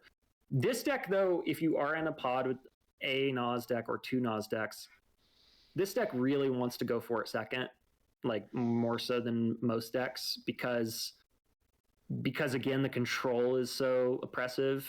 So if you are going for it second and you have a little piece of disruption to protect your win attempt, most people are not going to have multiple counter spells, and that's what your opponents need when you go for it. They need two things, because hopefully you are putting two Fierce Guardianships or two deflecting swats on the stack, right? So they got to dig. They got to dig for something meaningful. And Nas, is a great magnet for interaction. So I don't know. This is pod dependent, but no, I mean, for my mull aggressively kind of principle, I'd say nah, just find something better. This is fine, but it's not gonna get you there quickly. Yeah. I do think Flusterstorm is absolutely ridiculous in this deck. It's so funny, right? Like you always want it to bounce back to your hand. It's so good, and getting the storm triggers with the Magecraft creatures is just silly stuff. Yeah. Yeah. So yeah, I'm uninspired by this hand as well. Um, Hmm. your fan in the chat, Conspicuous Scoop, asks if the deck is running Mindbreak Trap. It is. For sure. Great. Mindbreak It's a great Trap is card. the new hotness, I feel, you know? Yeah, Everyone's it's on real it. good. It's really good. So, Yep. all right, let's deal another hand. Ooh, this is so close to greatness. Okay. Light up the stage, Heat Shimmer, Mox Diamond, Phyrexian Metamorph, Chrome Mox, Force of Will, Remand. Oh, Oh, Jesus. Yeah, no, that's rough. That's real rough. I mean, you can't. You just, you just can't do it. You yeah. just can't do it. If you're That's okay. Mike, if That's you're fine. Mike from Playing with Power, you top deck 2 lands and it's all good. You know? At the same time. Yeah, At that's the right. same time, exactly. Yep. Let's draw two. No, no Uh-huh. lands. No lands. Well, that hand is close. Yeah, it's close. Yeah. Ooh. Oh, wow. Yeah, good decision to throw that one back. Yeah, two Exactly. non-landers. All right, the next Yeah. hand is another rough one. We got Heat Shimmer, Twin Flame, Spellseeker, Arcane Signet, Brawl, Deflecting Swat, Overmaster. Yeah, no Nope. lands. Got to pitch it again. So this would be our Yep. second 7, going down to 6 now. This hand, I don't know about this one either. Brainstorm, Springleaf Drum, City of Brass, Spellseeker, Imperial Recruiter, Solve the Equation, Wooded Foothills.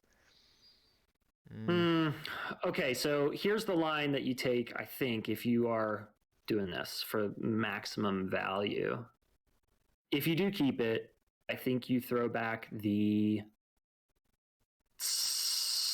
I think probably you throw back the Spellseeker. You play Gataxi. I mean, you play City of Brass and Springleaf Drum on turn 1. You play Wooded Foothills, Fetch for Volk Island, play Krark on turn 2. You attempt a brainstorm at EOT for 2 brainstorms. Hopefully, you find something useful, i.e., another source of mana. If you find a land with 2 brainstorms, you play the land on turn 3, and I think you either go for a copied Solve the Equation, and Solve can get you SWAT and Fierce if you need protection. It can get you, it can get you whatever you want. Or you just slam Imperial Recruiter, find Dockside, hope to last another turn, and then try to win on your next turn. So I think it's okay. I think you have multiple lines, but it's not very fast again. So if you're looking yeah, for fast, multi-hit Moxen. yeah, yeah. All right, let's do another hand. This one is Unsubstantiate, Arcane Signet, Mountain, Dualcaster Mage, Mox Diamond, Cyclonic Rift, Submerge. Nope. Nope. Easy. Get it out of here. Yeah, yeah. Steal a new one. Oh God, these hands. This deck sucks, Ken. What is going on, man? I know. It's bad. Bad deck confirmed. Gosh, I do find it funny though sometimes when you goldfish these CDH decks, sometimes you just don't get it because Yeah. they're so lean and like, number of lands is, exactly on the money, right? Yep. They're so lean that sometimes, you just get these crappy hands and you Mm-hmm. just mulligan because that's a part of the format. So, Yeah, exactly. yeah. Does this deck have any good hands, says PWP No, Cal? no, no, all No. hands bad, Every and single hand is bad. yeah, that's right. Even the turn 2 win hand that I had today. That was a bad That hand. was a That was a bad bad one. hand. Yep. Okay, this is another no lander. Man, whew. Um, Knoxfield's not being kind to us with the no no. landers. We're on 28 lands basically with the MDFC, so it's fine. You'll Yep. shoot for 2 in your opening hand if you got it, but Yep. 28's the number. Yeah, 28 lands in the deck. We're just making it look bad. This hand is interesting. I don't know. I guess we'd be on like a 5-er. Let's say we're on a 5-er now. We did a lot of mulligans there. This is probably around Yeah. a 5. Underworld Breach, Twin Flame, Heat Shimmer, Training Grounds, or Training Center rather. Mhm. Phantasmal Image, Ancient Tomb, Pact and Negation. I mean, on a 5, like On a 5, you got to ask yourself one very important question. Is somebody playing a dockside before you? Because if so, then you're good. And you're good for a couple of reasons. You have 3 clones. Yeah, exactly. So you can heat shimmer, right? You can just slam dockside. You can turn Phantasmal Image into a dockside, hopefully, get more treasures in than them, and hope that they're greedy and they don't crack their treasures if they haven't spent all of them. And then you can, without Krark, you can either heat shimmer their dockside or twin flame your. No, you can't twin flame your own dockside because it's the P image, but you can heat shimmer their dockside, get more mana, and then you can cast, hopefully, with 6-ish mana, cast Krark, cast Sakashima, and then hold up twin flame for building your engine on the following turn. Now, it's a little unfortunate that if you do burn the heat shimmer in that way, you can't just win, because then you can't keep heat shimmering dockside and Sakashima vice versa to just build up an arbitrarily large army because of the Phantasmal Image clause. But I don't know. I think if you're confident you're going to see a dockside and you're going to 5, this is just fine. Throwback Pact, Throwback Breach. That I think that's what I would do. If you don't think you're going to see a dockside, I'd consider going to 4. I think. Yeah, I think I agree with that. Yeah, some good analysis. Always try to think about like what your opponents are playing. So yeah, always. All right, fresh 7 here. This is showing that the deck has some promise. Yeah, good. Yeah, nice. Yeah, we have packed backup to instantly lose the game. That's right, to lose on your next upkeep. That's true. Exactly. Fiery Islet, Rite of Flame, Cascade Bluffs, Soul Ring, Pact of Negation, Frantic Search, Mountain. Yeah, fresh 7. I think this is good. You've got draw and a ritual in the form of Frantic Search. You've got early acceleration. You have a turn.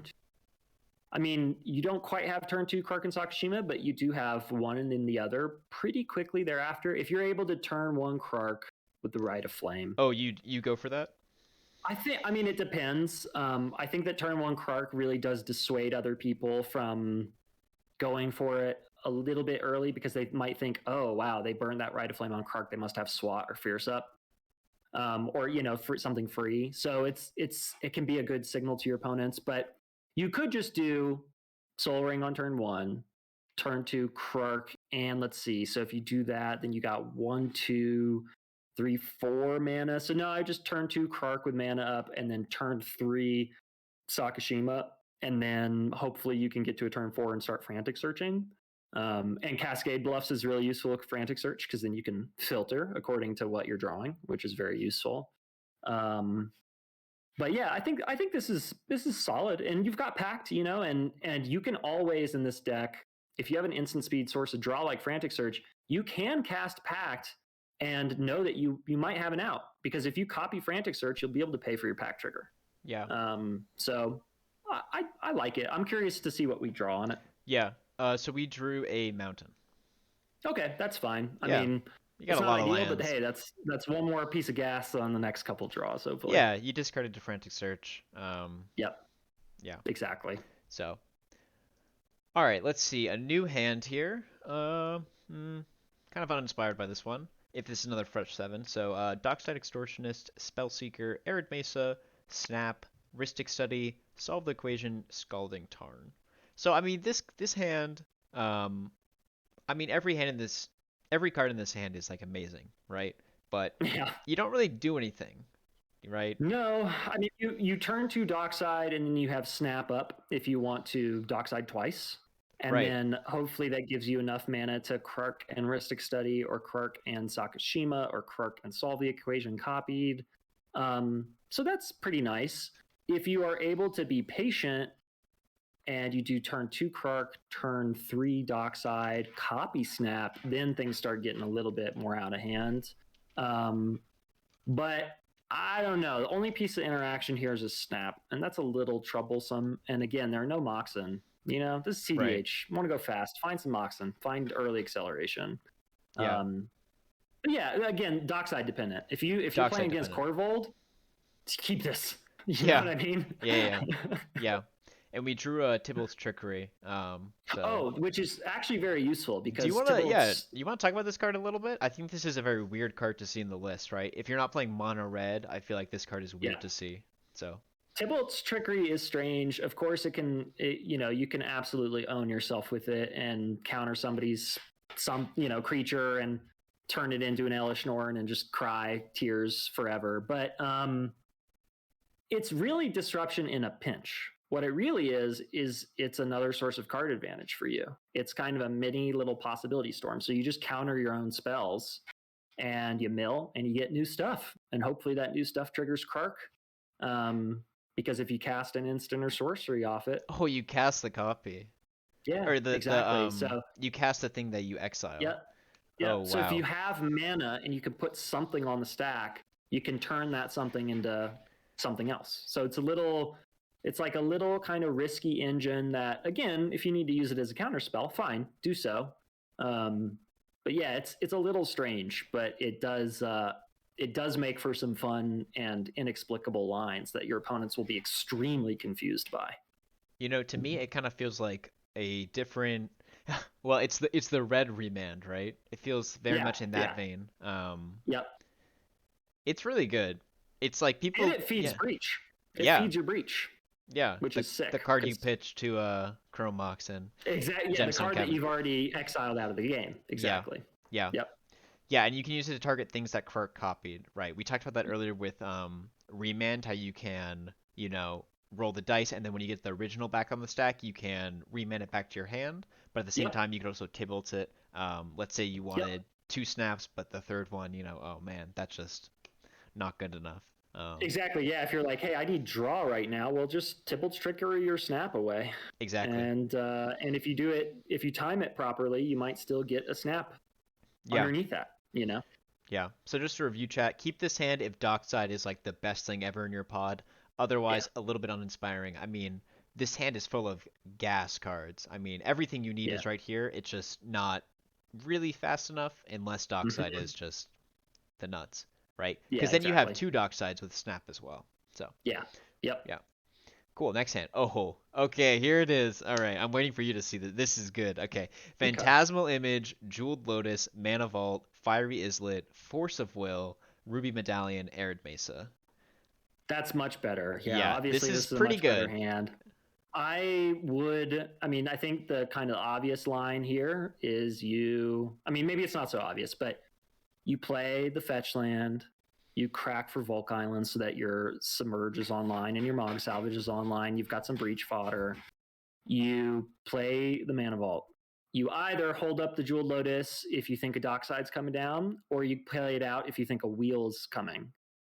And then on turn 2, you Krark and Sakashima. God. And then you have a man up, which hopefully folks are scared about, and you have Force of Will that you can use to hopefully protect your Sakashima if you need to, or protect your Krark when Sakashima's on the stack. And oh, nice. Okay, a Chrome Mox that's not bad. So if you're feeling really, really wild, just pitch the Phantasmal Image or the Force, whatever you choose, to the Oh, Chrome Mox, and I don't know what's happening with Moxfield. It keeps like sending the list away. I don't know. oh, strange. The hand. I did not click But that time. Oh no, but that's fine. And No, then you yeah. also have Ruby Medallion, which you can play out at a later date and hold some mana up, and then just wait for that effect to hopefully pay off if you draw gas. Yeah, that hand was, I think, the definition of the Krark hand where you have all of the gas to get everything out, and then you just need that one spell. Yeah, you're just like Just draw cantrip. impulse, anything, get probe, Yep. anything. Yeah. Someone in chat asked, "Are we running Sapphire Medallion?" Because I see the Ruby Medallion. Yeah. So during the Krark Summit, we came to the conclusion that you should probably run one or the other, probably not both. My list runs more blue, but I run Ruby because I think that the key pieces that you want are generally red. Twin Flame, Heat Shimmer, J Will, Dockside, Bergie. And so if you can reduce red, I think your storm turns become a little faster. And also, Ruby Medallion lets you redeploy Krark if Krark gets got a lot easier. Because, right, 3 mana for a Krark, that's not that big of a deal, particularly if you got a mana crypt. So what? The Right. mana value on the commander is so low. So I think Ruby is more effective at doing the things that will lead you to a win for the most part. And this hand I think is wonderful. I think again, you're waiting for a source of action, but my Right. God, you have Birgi, Thumb, Crypt, and Springleaf Drum. So you got all the mana. I think you could easily turn 1 Birgi, turn 2 Krark, Springleaf Drum. Drew another land just now. Okay. Yeah. So yeah, you could turn 1 Birgi, turn 2 Krark, Springleaf Drum, Thumb, and then turn 3 Sakashima if you have nothing better to do. Or turn 1 Krark and then do Birgi later. But I think I would try to get Birgi online ASAP because that will really help your next 2 turns. And then yeah, again, draw action. Just do it. Just make it work. Just make it So work. Just do okay, it. but here's a question, Ken. Right? In a hand like this, do you ever play the flip side of Birgi? Yeah, you can play Horn. Yeah. Something that's very useful. I don't do it that often. I've done it maybe a couple times, so it's kind of an edge case. But if you are storming, but you really need action, and if you can unsub or snap or Geistwave Birgi back to your hand, then you can recast her as Horn and start discarding for card advantage. And then you can also fuel Breach that way. Right. So I'd say 98% of the time I'm casting Birgi, but Yeah. Horn is useful in a pinch. And you could absolutely take that route here. You could turn 1 Krark, turn 2 Sakashima, turn 3 Horn, start pitching lands, just seeing what you hit. That's totally fine. I mean, can we just talk about Birgi for a second? Another Strixhaven card. Just how absurd, right? Man, it is so good. 3 mana, Yeah. you get every spell repays itself, and it doesn't fade, right? Yeah, it doesn't fade as steps. Oh, yeah, it turns all your 1-drop red stuff, your Overmasters, your Strike Your Riches, your Rite of Flames, into just free. You can just cast them until it works. So it essentially guarantees you an outcome that you want with Krark. It's pretty nice. Okay, chat is flaming me. Yes, chat. It's from Kaldheim. Yeah, Kaldheim. Yeah. Okay. Don't bring your YouTube comment hate in here. I don't know if anyone caught there's a lot of good memes at the start of our stream, and a lot of them are Thassa Oracle hate comment related. Absolutely. They're very funny. Yeah. Okay, chat. Yeah. Yes, it's from Kaldheim. You got me this one time. This singular time. Yeah. So this hand, amazing. You're just looking for that one. Oh yeah, don't forget about the boast ability. Yeah, you can boast twice. You can boast why twice. did if you have Varragoth, don't forget. What did they think they were like doing with that, right? They're like, yeah, let's put this Storm staple ability on a card, and then also, oh yeah, you can boast twice, right? Totally unnecessary. And there was no boasting in Strixhaven, right? No, just no, yeah. That's right. What were they thinking? Yeah. Yeah. So okay, here's weird card or weird hand. Brain Freeze Island, Gamble, Overmaster, Riverglide Pathway, Arcane Signet, Brightstone Ritual, Fresh 7. I mean, you're interested. You're interested. I'm interested, and I'll just say why. Gamble for Crypt. It's a pastime of mine. Entomb Mana Crypt I love to do it. But if you play Lava Glide Pathway, cast your Gamble, hope that you pitch anything but Arcane Signet, the Mana Crypt you get, an Overmaster. So you hope that you pitch an Island, a Brain Freeze, a Brightstone. The odds aren't too bad, right? It's 50-50. It's not so bad. And then if you're able to go Red Source, Crypt, Arcane Signet, and untap, hope maybe play a land. Yeah, let's draw a card. Your turn. Oh, you're gonna like the card we drew. What do we get? We get something good. Jessica's Will. Oh, okay. Then there you go. There you never go. Punished. Never punished. Never Chat punished. always keep the sus hands. Yep. Yeah, exactly. So yeah, I think that was, if you do want to gamble like your good old Goblin General, keep it. And if you want something safer, maybe throw back. Yep. Awesome. All right, Ken, let's do like 2 more hands. How do you feel about that? Yep. And then we can get to the Q&A. So let's do a new hand here. Let's see. Unsubstantiate, Frantic Search, Shatter Skull Smashing, Fierce Guardianship, Dualcaster Mage, Submerge, and Jeweled Lotus. Okay, so this one's rough. I mean, you can. It feels very bad, but you could burn your Jeweled Lotus. No, and don't cast even. Krark Don't and go play, there. and then you have Fierce up, and it's so painful. But then you're stuck on a mountain, and you got a bunch of blue cards. Your Submerge is offline, so no, I'd say No, that this is not worth it. no. But For a fresh 7, no, because we yeah, kept the no, last just one. Yeah. keep going. Okay. Another weird one. Pact Negation, Arcane Signet, Jewel Lotus, Island, Polluted Delta, Ruby Medallion, Desperate Ritual. Hmm. Another interesting, like, do nothing turn 1, explode turn 2, you know? Yeah, absolutely.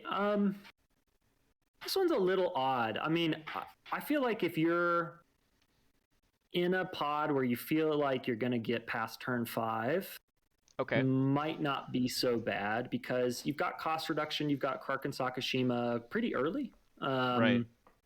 and You got a and lot of then you have mana. Pact. Yeah, and you have Yeah. Pact, so you can pack something profitably kind of early too. But this doesn't have a source of action, right? It's just got mana and one piece of disruption, so. Mm, Yeah. I'd say, yeah. If you think the game's going to go long, it's fine. It will get you to a place where you feel like you'll have your engine. But if there's a big risk that the game's going to end pretty quickly, no, throw this back immediately. Yeah. Yeah. So as a second 7, I don't think I would keep it, honestly. Yeah, I don't know. It's one of those be hands. aggressive. It's so close, right? It's so Yeah, close. It feels yeah. really close, and that feels If it bad. had Yeah. if it had a source of action, if it had like an overmaster or something, or light up the stage, then I'd say, yeah, we're getting there. Yeah. All right, let's do one last hand. Oh, great one to end on. Okay. Okay. Pact of Negation, Mountain, End the Festivities, Mana Crypt, Desperate Ritual, Chrome Mox, Mindbreak Trap. Okay. This is very good. This This is is great. very nice. I like this hand a lot. So you've got turn 1 Krark. You can put Pact underneath the Chrome Mox. Pact, holy Um, cow. Not yeah, I not the mean, or festivities? Mindbreak.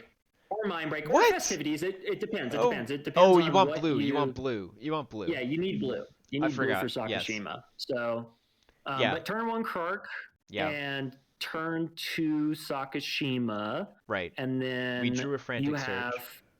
Yeah. And okay, then there you go. That's Then really yeah, good. you had everything you needed. Yep. Yeah. The only thing about frantic search I find interesting is that if you don't have 3 lands, it's very weird to play, you know? It feels Yeah. yeah. It feels a little iffy. You're like, this isn't giving me exactly what I want. But Yeah.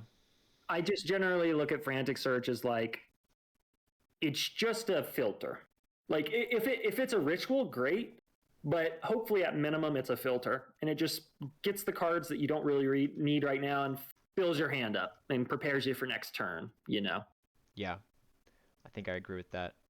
All right, chat. We are going to leave the mulligan section, and we're gonna go finally to our final section of the night. Let Ken take a sip of water. You know, he's been talking forever.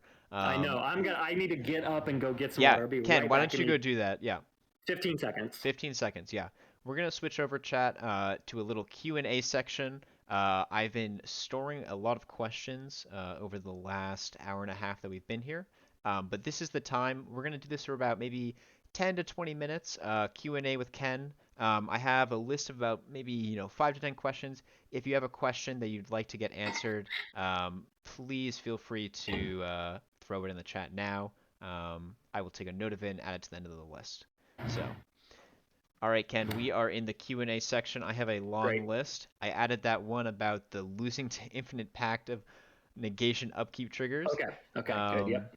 so let's start it off at the top. Okay. Okay. How do you feel about Turnabout as both a way to get access to more blue during our turns, or as a control piece to tap opponent's stuff down on their upkeeps, and any forks allow us to untap our lands or artifacts and do it again? Yeah. So the deck isn't on any fork effects right now.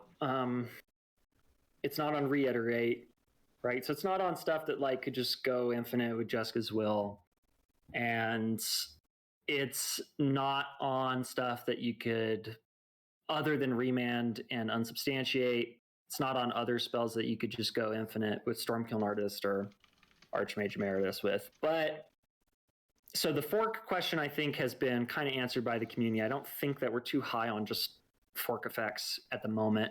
Okay. The turnabout's been discussed a bunch and was discussed in the early days. The problem with turnabout is its mana cost. It's 2 blue. It's really, really difficult.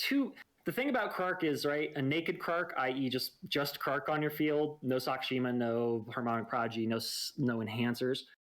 You want low mana value spells because you want to be able to cast them if you need to force it through, right? If you cast a Ponder or something and it bounces back to your hand, sometimes, okay, well, I'll spend 2 mana on 2 Ponders, hopefully, instead of 1 mana. So you want low mana value stuff and you want free stuff. And Turnabout does pay for itself, like Frantic Search or Jessica's Will, hopefully, in some cases. But 2 blue is really hard. And I just don't think we need it, to be honest. The deck is so disruptive that you don't need a Turnabout to lock people out. Just, if you've got your engine online, basically any counter spell will lock people out. So I like it, but I think it's too much of an investment mana-wise. Interesting. Just a final note on that, and I think you don't have to re-answer, but the person who asked the question mentioned that when they said fork, they just meant they mean and said like Krark copying it. Just Krark copying it. Yeah. That's what they meant. Yeah, nice. That's how they said they talk about that like interaction. That's how they talk about it colloquially. Got it. Understood. So that makes more sense. That makes a lot of sense. Yeah. Okay, great. This next question I think we answered, but maybe you have one sentence about it. But if you have any tips or tricks to make the game less miserable for the other 3 players, outside of the fact that we recur some of the most broken spells in Magic's history repeatedly, I'd love to know them. The first time I piloted it, everyone loved it, but over time I'm noticing some mental fatigue from my opponents. Yeah. So makes sense. I think we answered this in the Storm section. Practicing your deck. Asking your opponents if it's a more casual setting, do you have interaction? I can make this go a lot faster, just be upfront with, everyone's your friend. Yep. So. Yeah, exactly. And then, encourage them, like, if you see that you have everything you need to most likely win, just flash it and just be like, do y'all want to play this out or should we shuffle up? Yeah. Yeah. We're going to bypass the list here real quick for a question in chat. Ken, please talk about the idea of vape farm, Mardu Krark. Is this a joke or? No. Oh, is this real? It's real. Vape farm is indeed real. It is the title of my Krark Timna Mardu list. It is part of the Krark box along with Krark Thrasios. Vape farm is kind of a grindier, I'd say it's almost more mid-range because it runs a lot of Hate Bears, Haven Mind Sensor, Dranath Magistrate, etc. And then you have card draw in the zone, so you have something nice that Krark doesn't give you. It can do really silly things, like if you copy a Dark Ritual, that's pretty good. If you double Entomb, double Reanimate, that's pretty nice. If you copy an Ad Nauseam and you control Children of Corliss, that's pretty funny. So, it does some silly things that are unique, but it also is just, I think, full of good, grindy, stacksy pieces, and then you can hopefully close it out with a Storm finish or just try to go real fast, kind of like Mad Farm does, so it is a deck, and I have been enjoying it, and it had a really good run out of the gate. I think I won 8 out of the 10 games that I played with it when I just started playing with it. Now the win-loss ratio is a bit more normal, but yeah, it's a fun list. Oh, and it's called Vape Farm because of Chain of Smog. You have 2 Chain of Smog combos, one with Professor Onyx and one with Stormkill and Artist. One for infinite mana, infinitely large Stormkill, and one for just win the game. So yeah, Vape Farm. I thought it was a joke. That's why I asked.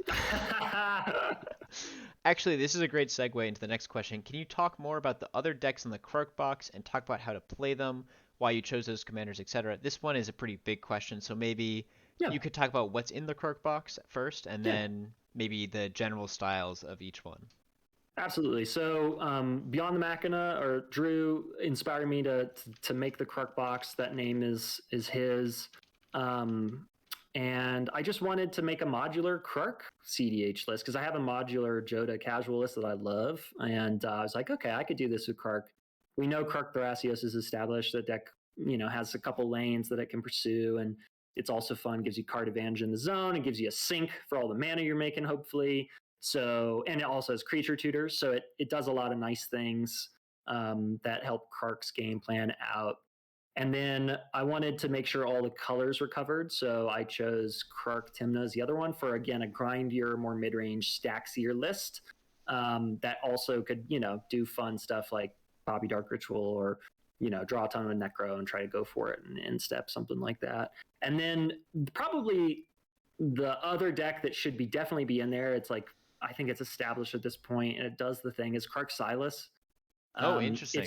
It's just super fast. It's kind of like Rod Silas, but it has some nice potential upsides that are also downsides, right? If you control Krark and you have 2 blue up and a black, you can win the game. Just copy your demonic consultation.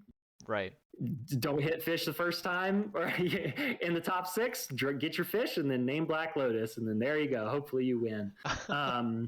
But and then those lists also do stuff with Citadel and Tendrils of Agony, even. So they're just kind of, I'd say they're just faster. It's like a faster Krark Storm list. But yeah, so I just wanted to cover all the colors. So I've got green and blue with Thrasios, white and black and Timna. And it's a little modular deck. And I made a deck tech on it on YouTube. You can look up the Krark box. The intro is very, very stupid. I spent probably 10 hours editing the intro, so yeah, give it a shake. Is your YouTube in that link tree? It is, yeah. Okay. Here, I can paste the link tree again, I think. Yeah. I've been pasting it every now and then, but thank you. Nice. Yeah. Awesome. And I know there's another kind of popular Krark deck, Thrasios Krark. Is that you or is that someone else? So Deke was an early adopter of Krark Thrasios. He did good work with it. Cobblepot has his own take on it with like an Orvar Twiddly package, which is pretty cool. Modanon pilots it a lot. And then I have a list that does similar things to those. Like it runs Song of Creation because that card is real fun. Ridiculous. But it also relies on or can use a 2-card combo in Tavern Scoundrel and Frenetic Efreet to flip infinite coins and make infinite mana, hopefully. Yeah. So it's a bit kind of more like creature combos. Defense of the Heart can hopefully win you the game. But yeah, it's just I've been enjoying it a lot because it gives you more recursion, which Krark Sakashima kind of struggles with. And it gives you creature tutors and you get an outlet for all that mana. So at worst, you're just activating Thrasios a bunch if you're like kind of fizzling, and that's fine. Like that can feel pretty good. So I like the list. I've been enjoying it lately for sure. Yeah. Awesome. Let's see. There was another question about how to speed up gameplay, past just play Goldfish more. We've talked about that a couple times though. Here's an interesting one. I think it's pretty quick.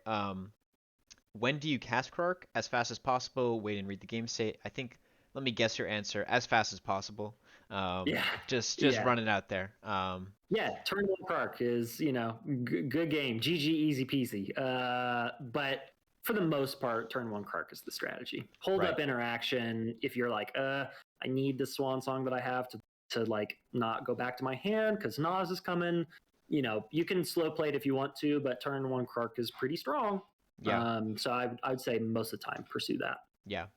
Someone says, I'm new to CEDH, this might be obvious, but opinion on Twinning Staff for the deck. I don't think that's obvious at all. I think that's why not? Why not Twinning Staff? Well, Cobblepot's high on Twinning Staff and has made arguments that it should be in more Krark lists. I don't think it's necessary as an enhancer in Krark Sakashima. I think that we've got the good like minimum effective dose of Krark enhancers in that deck right now. We can't tutor it with anything because it's a 3-drop artifact. We're not running Fabricate or Word of Invention. We're not running anything that can transmute for 3. So that's a little bit rough. And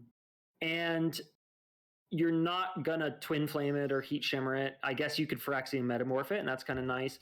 The thing that I think my argument against Twinning Staff is, in general, I want more triggers. I don't want better triggers. I want more triggers. Interesting. Krark's Thumb has been discussed as a possible cut. No. Because of where the deck is at lately. No. So and I'll never do it. And I actually think Thumb plays a very important role and should be kept. But I don't think twinning, like if we're talking about cutting Thumb, I think that kind of demonstrates why Twinning Staff, at least from my perspective, isn't worth the inclusion. But my big caveat is Play, try to get at least 5 games in with the card in your hand, and then make a judgment about it. That's a good try. I like what you said there though about and I can't remember the exact wording, but you want more triggers and less enhancer. enhancers. Like trigger. I want more triggers, not better triggers. For That's the most it. part. More triggers, just give not me better more. triggers. Right. Just give me more flips. That's a really good point. And speaking of Krark's Thumb, our next question, with Krark's Thumb out, do you prioritize a spell bouncing or copying? So let's say you have Krark Sakashima. Yeah, this is actually a really good question. I really like this. You have Krark Sakashima and Thumb. You go to cast a spell, and you roll, or you flip 2 coins, and one is heads and one is tails.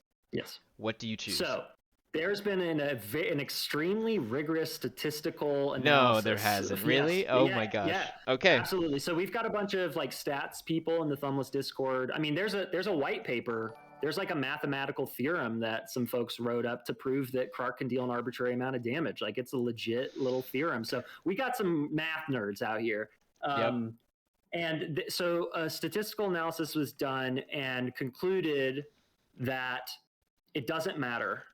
Unless, like, in other words, you can choose to copy it first or bounce back to your hand first, unless the spell is a free spell, in which case always put it back in your hand first, because you'll be able to recast it for free. So there's no downside whatsoever in most cases in putting it back in your hand first. But if you're like, oh shit, Thumb gives me 2 options here. What's more probabilistically better? What's the best choice? It doesn't matter. There's no difference statistically. Pick one or the other. Very interesting. Okay. I like that a lot. Wow. Okay, so you guys seriously r/ did the math. We indeed have done the math for real. Yeah. Thank you for the new follow, SLYRZ Slither. I don't know. That's my guess. I like that. Yeah. Let's see. Who do you think is who? Oh wait, here we go. Who do you think is, or who do you think are some of the best Krark players? And maybe let's say Krark Sakashima, just to limit it a little. Yeah, that makes sense. I'd say that the at least from my perspective, I do really prioritize tournament results. I think that really shows that people can play at a high level and play well under pressure, and those are two pretty distinct skills from just kind of regular piloting. So I think our like tournament winning players, like Chief and Tingo and Sports and like these are all the usernames in the Thumbless Discord, but the folks who have done well in a tournament setting with the deck, to me, those are the folks whose piloting ability I'm most impressed with. That's empirically what I've got.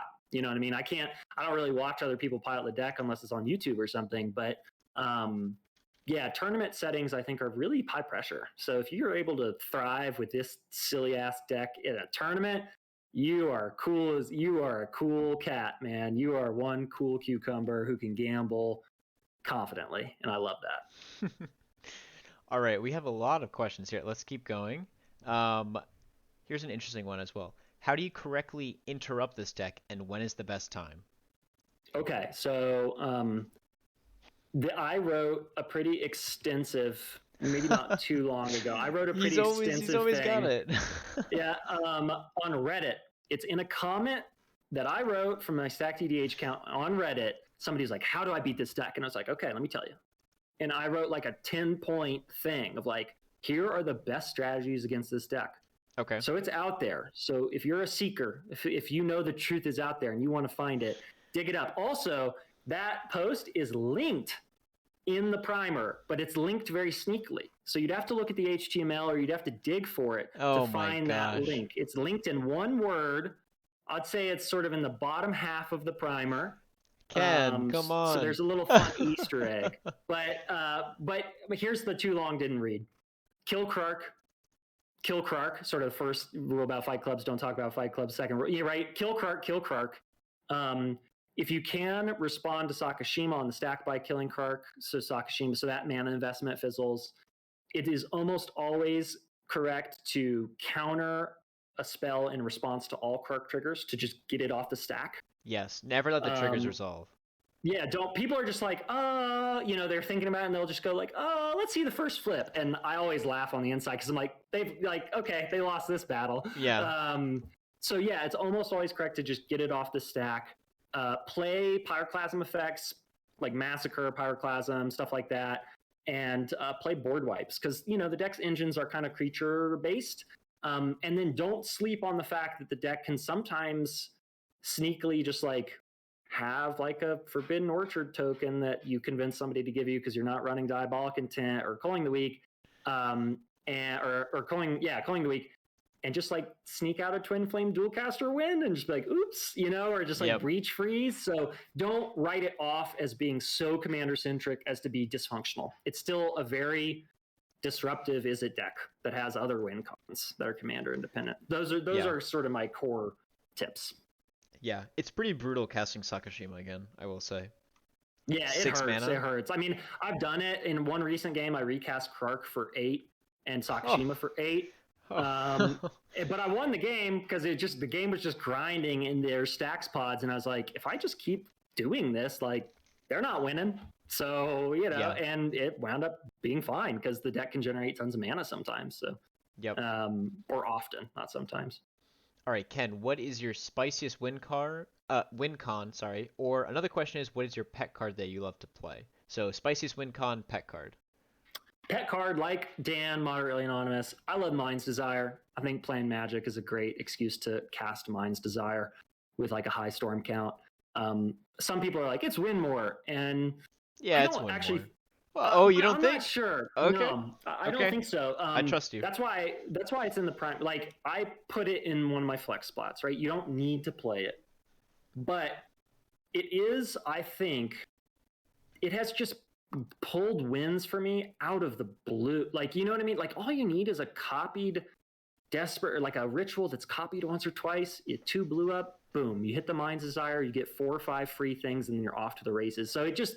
I think it's kind of like a little self-contained engine that doesn't need too much setup, and then of course it's just like an incredible storm payoff. So if that's your only storm payoff in hand, that gives you everything you need. Just show it and people will scoop, or just flip the top 15 cards and be like, all right, you want me to like do all this? Or you want me to cast the Grape Shot? Yeah. Yeah. So I think Mind's Desire is kind of my pet card. But I do think it's worth it. It can be competitive in this deck, and others have corroborated that. And then what was the other part of the question? I forgot. It was like your favorite spiciest win con or your pet card. So I guess that's kind of both. Yeah, that's kind of the same. I think spiciest win con is always just like lightning bolt. It's just like lightning bolting people to death. They don't want to be bolted to death. Like no. But sometimes they just have to be. Exactly. Yeah. Yeah. All right, let's see. What do you think of Winds of Change? I'm not running anything that, I mean, I like how disruptive it is, but I'm not running anything that draws opponents, like gives them other options. Like I'm not running hand disruption.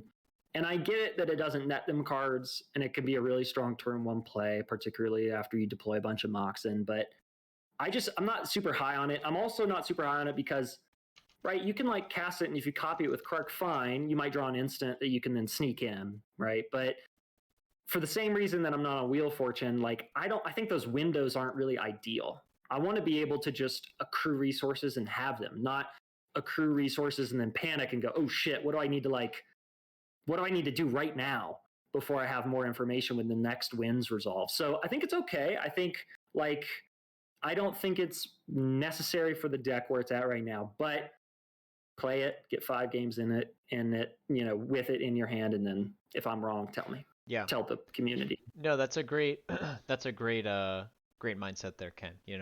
Thank you. You're not the word of Krark, obviously. Nope, there's a whole I'm council. Not the word of Krark. You have your own preferences.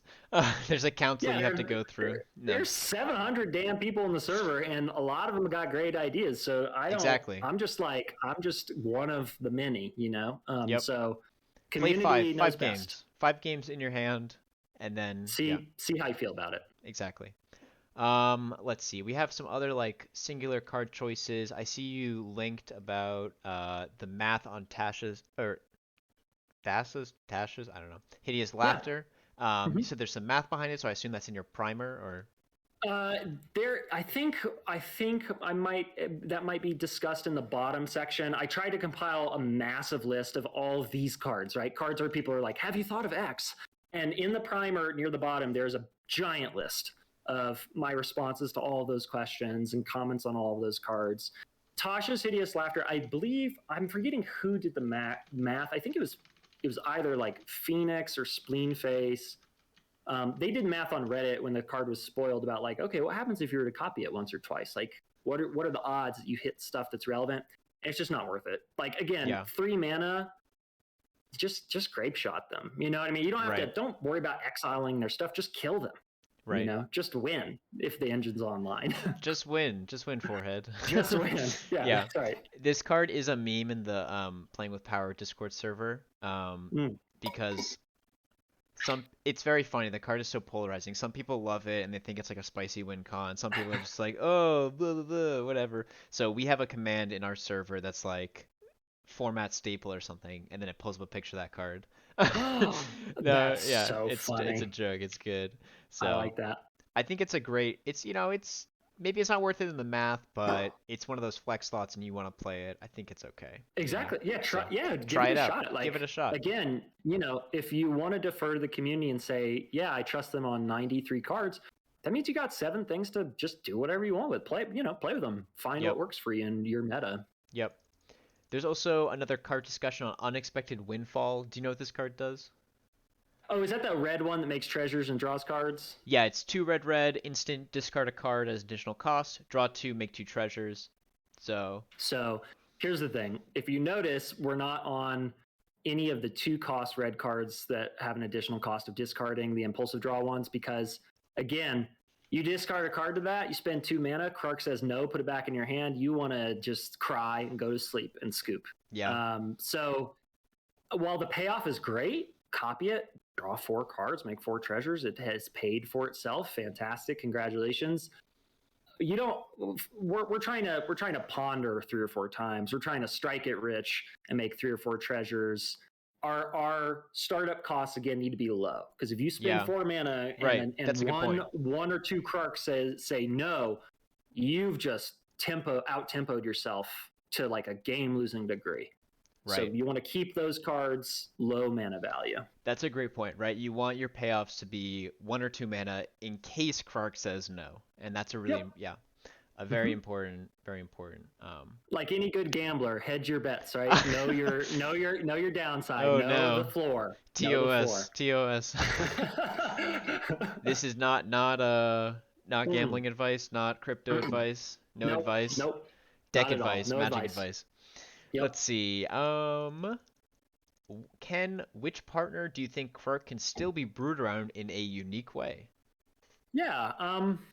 I mean, I think I so badly want to see Krark Sidar Kondo like Sidar tokens. Like I think Kondo. that'd be Wow. really Okay. funny. Just like a ton of tokens and make them unblockable, pump them up. Yeah. Um, I don't think it's competitive, but it would be fun. I think that the competitive partner pair that hasn't been explored much. I saw somebody did well in a tournament, like a smaller tournament setting. I think with Krark Essior, which was kind of interesting. They sacrificed Sakashima, right? So they Hold on. sacrificed the engine in the zone, and they went with a piece of protection Oh, I in see the this zone. card. Yeah. Yeah. And apparently, I mean, the deck did well, and I think that's kind of interesting. And hopefully, we'll get to a point where we don't need Sakashima anymore. I think you're right. Like we're heading in that direction, and if we get there, that'd be great.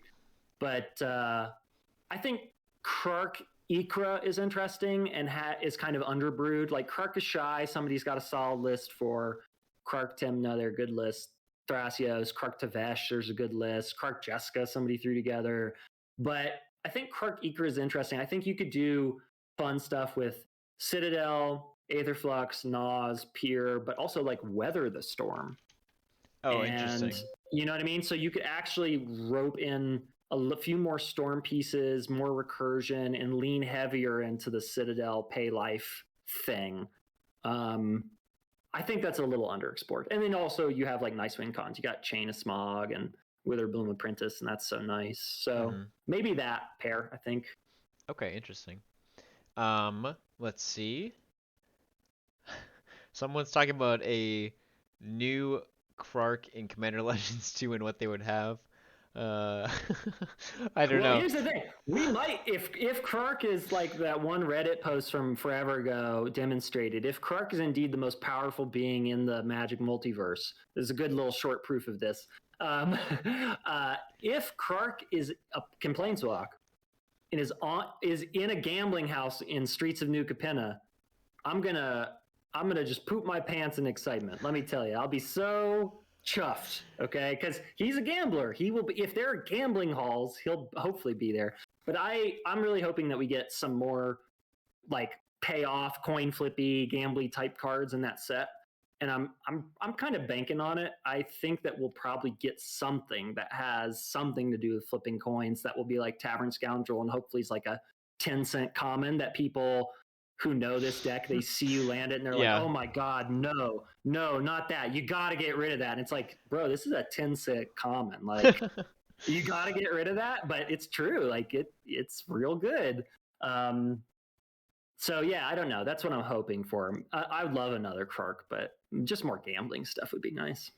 Someone is talking about Zindersplint and Oh, good. yeah. Well, here's the thing. I love that deck. I think that deck's great. I think Sinestra, It's is one of the competitive, right? Yeah, it is absolutely. It's on the DDB. Yeah, It's it's competitive. It does crazy. well. It's spicy. I love it. I think that Rising Tide lifts all ships. I love my Is It coin flipping decks. But my provocation to you will be, where are the tournament results for that deck? Let's see it. Oh, Let's see it. mic drop. Come out. Come out. Yep. Do place a little bit, and then we'll talk. Yep. All right, we just have 3 more questions. I think they're pretty short, and then I think we're gonna call it chat. So Cool. I'm gonna not accept any more questions. We're gonna end it with a funny story. So, this question: any thoughts on Spawning Breath and Brood Birthing? Do you know Spawning Breath? Spawning Breath, I know a fellow Zada player in my local plays Spawning Breath and makes Yep. tokens, right? And Yep. then Brood Birthing. Birthing is 1 in a red for a sorcery. Let me link it in chat. 1 in a red for a sorcery. If you control an Eldrazi spawn, you make 3. Otherwise, you make 1. Nice. Which is fun. funny, isn't it? Yeah, I mean, here one pretty dedicated Krark brewer in the Discord, Red Comet. He has for a while played a Divergent Transformations list with like a pretty lean tokens package, like Kuldotha Rebirth and stuff like this, that just puts out a few tokens, and then he'll EOT Divergent it into some of the big creatures like Archmage or Stormkiln, and then go from there. And he really has like that plan. So I think you could do stuff like this. I mean, part of me is like, I don't think you need it for mana. The deck rarely suffers for a lack of mana. Yeah. Almost, right? Like, if it's doing the thing, it's got mana out the wazoo. What it really needs is you just need that like one piece of draw. You know what I mean? Like, that's right. So I wouldn't worry about the mana making stuff too much. This is fun though. I'd be curious to see it. Yeah. I think the problem with these 2 cards is that they're competing with like Strike It Rich, which makes colored mana, right? Exactly. And it's not creature based, so I think if those lean, low to the ground treasure producers didn't exist, these cards would definitely be in the deck. Filtering is super good. Yeah. So yeah, you really want to be able to turn red into blue somehow. Yeah. All right, second to last question. What made you choose Krark and Sakashima? I guess we've kind of answered this over the course, but maybe, I don't know. What were you? Yeah, what were you playing before this? So my kind of first competitive list was Selvala, and then I moved to Krark, and then I moved to Urza. Okay. So I was doing the monocolor thing for a while, and I got a little stacks, couple storm decks, and then when I saw Krark, I was like, cool. I just liked it. I thought flavor is nice. I liked the story. And then Sakashima, and I was like, okay, more Krark triggers make sense. And then I started to just think on the probability, and it was like, this is gonna do silly shit, like just silly stuff. And so I really was just the idea of like, okay, but what if more than one Krarks? And it was like, boom, just like brain melting gif or whatever. Yeah, it's that meme of the guy. yeah, it was the big galaxy brain moment for me. And I think that question, but what if more Krarks, has become a very profitable and well-loved question by people all over the world now. So Happy to see that. But yeah, just like I just wanted to do more Krark things, Yeah. you know. Yeah. Awesome. Okay, so we're gonna end it here with one last question. A question that you said they should ask in the Q&A. How many times have you lost to infinite Pact of Negation upkeep triggers? Okay, so I'm gonna answer this one as clearly as I can because it's very, very important, and I think that a lot of new Krark Sakashima pilots get this wrong. So there's a very important word in Krark's text box. It is the word may, and that means that you may choose to change the targets of the copies that Krark creates, which means if you cast a pact and you copy it and you say, you know what, I'm not going to change the target, then the topmost pack copy will counter the thing you want to copy, and the original one will fizzle because it doesn't have a valid target on the stack anymore. So you are almost never getting more than one pack trigger in your upkeep, unless you're like, oh man, there are two things on the stack I got to take care of. We'll try to pack that one and pack that one. But in that case, if you don't win that turn, it's just bad beats anyway. And, whatever. If you die to multiple pack triggers, it's funny. But that may word is super important. You never have to change the target, only if you want to. So you can always let that copy fizzle if you need it to fizzle tactically. Yeah. So just keep that in mind for when you're playing out removal and stuff. So a lot of times it's wise to not target the thing that will set off people's alarm bells. Target something else. Target something that somebody has been like, oh my God, that collector roof. Bounce that, put snap on the stack, targeting that. Because then the opponent with interaction will be like, oh, thank God, they're going to bounce the oof. And then when Krark gives you a copy, throw the copy at the real thing. And so there's like subterfuge. So always bear in mind, you don't have to change the targets, and be very strategic about which targets you declare in what order. Yeah, that is great advice. That is great advice. All right, chat. It is reaching the 2.5 hour mark here. I don't want to keep Ken any longer. Yeah, we've been talking forever. I'm gonna throw up Ken's link tree one more time for stacked EDH. We're gonna throw it back to this initial scene here. I want to thank everyone that came out tonight. This was an insane turnout. It was crazy. Yeah, I thank you so much to everyone in the chat. Thank you so much to Ken for agreeing to do this. This was a lot of fun. To everyone in the chat, we appreciate all the follows. Tweet at us if you want to see any more of this. Who do you want to see on the show next? Maybe you want to see Ken on an episode of Playing with Power. I don't know. Maybe. Who knows? Rock and roll. Show off. Yeah, we could show off a live stream with Ken playing Krark Sakashima. But until then, I'm gonna throw up this ending stream little view here. You can reach us on all these platforms. Just search, Playing with Power Patreon, Playing with Power YouTube, etc. You can reach Ken at StackedEDH on YouTube. What other links do you have, Ken? Twitter, Instagram, but really like Twitter and YouTube are the main thing. You can also just email me anytime. And I wanted to just thank you. I thought you did a fantastic job hosting, and thank you so much for having me and putting this together. And thank everybody in the chat. Y'all were lovely. Thank you for all the excellent questions and the enthusiasm and the fun pushback against the cult of Krark. I loved it. And I'm very happy that you could sit around and listen to me blab for a while. So thanks. Yeah. Thank you so much, Ken. Everyone else here, I'm going to leave this on for a second. This text is totally wrong. That's my bad. I'm going to fix it in a second. But to everyone else, last question in the chat. Do other creators love when they have to edit the videos for Krark Sakashima? Pure hatred and loathing. Yep, and I know that. Self-loathing. Yeah. Yep. Our editor Zach for Playing with Power is not looking forward to me playing it on the channel. But yeah, with that, chat, good night. Thank you for all the follows. Thank you for coming out. Tweet at us to let us know who you want to see on the show next. Thanks, chat.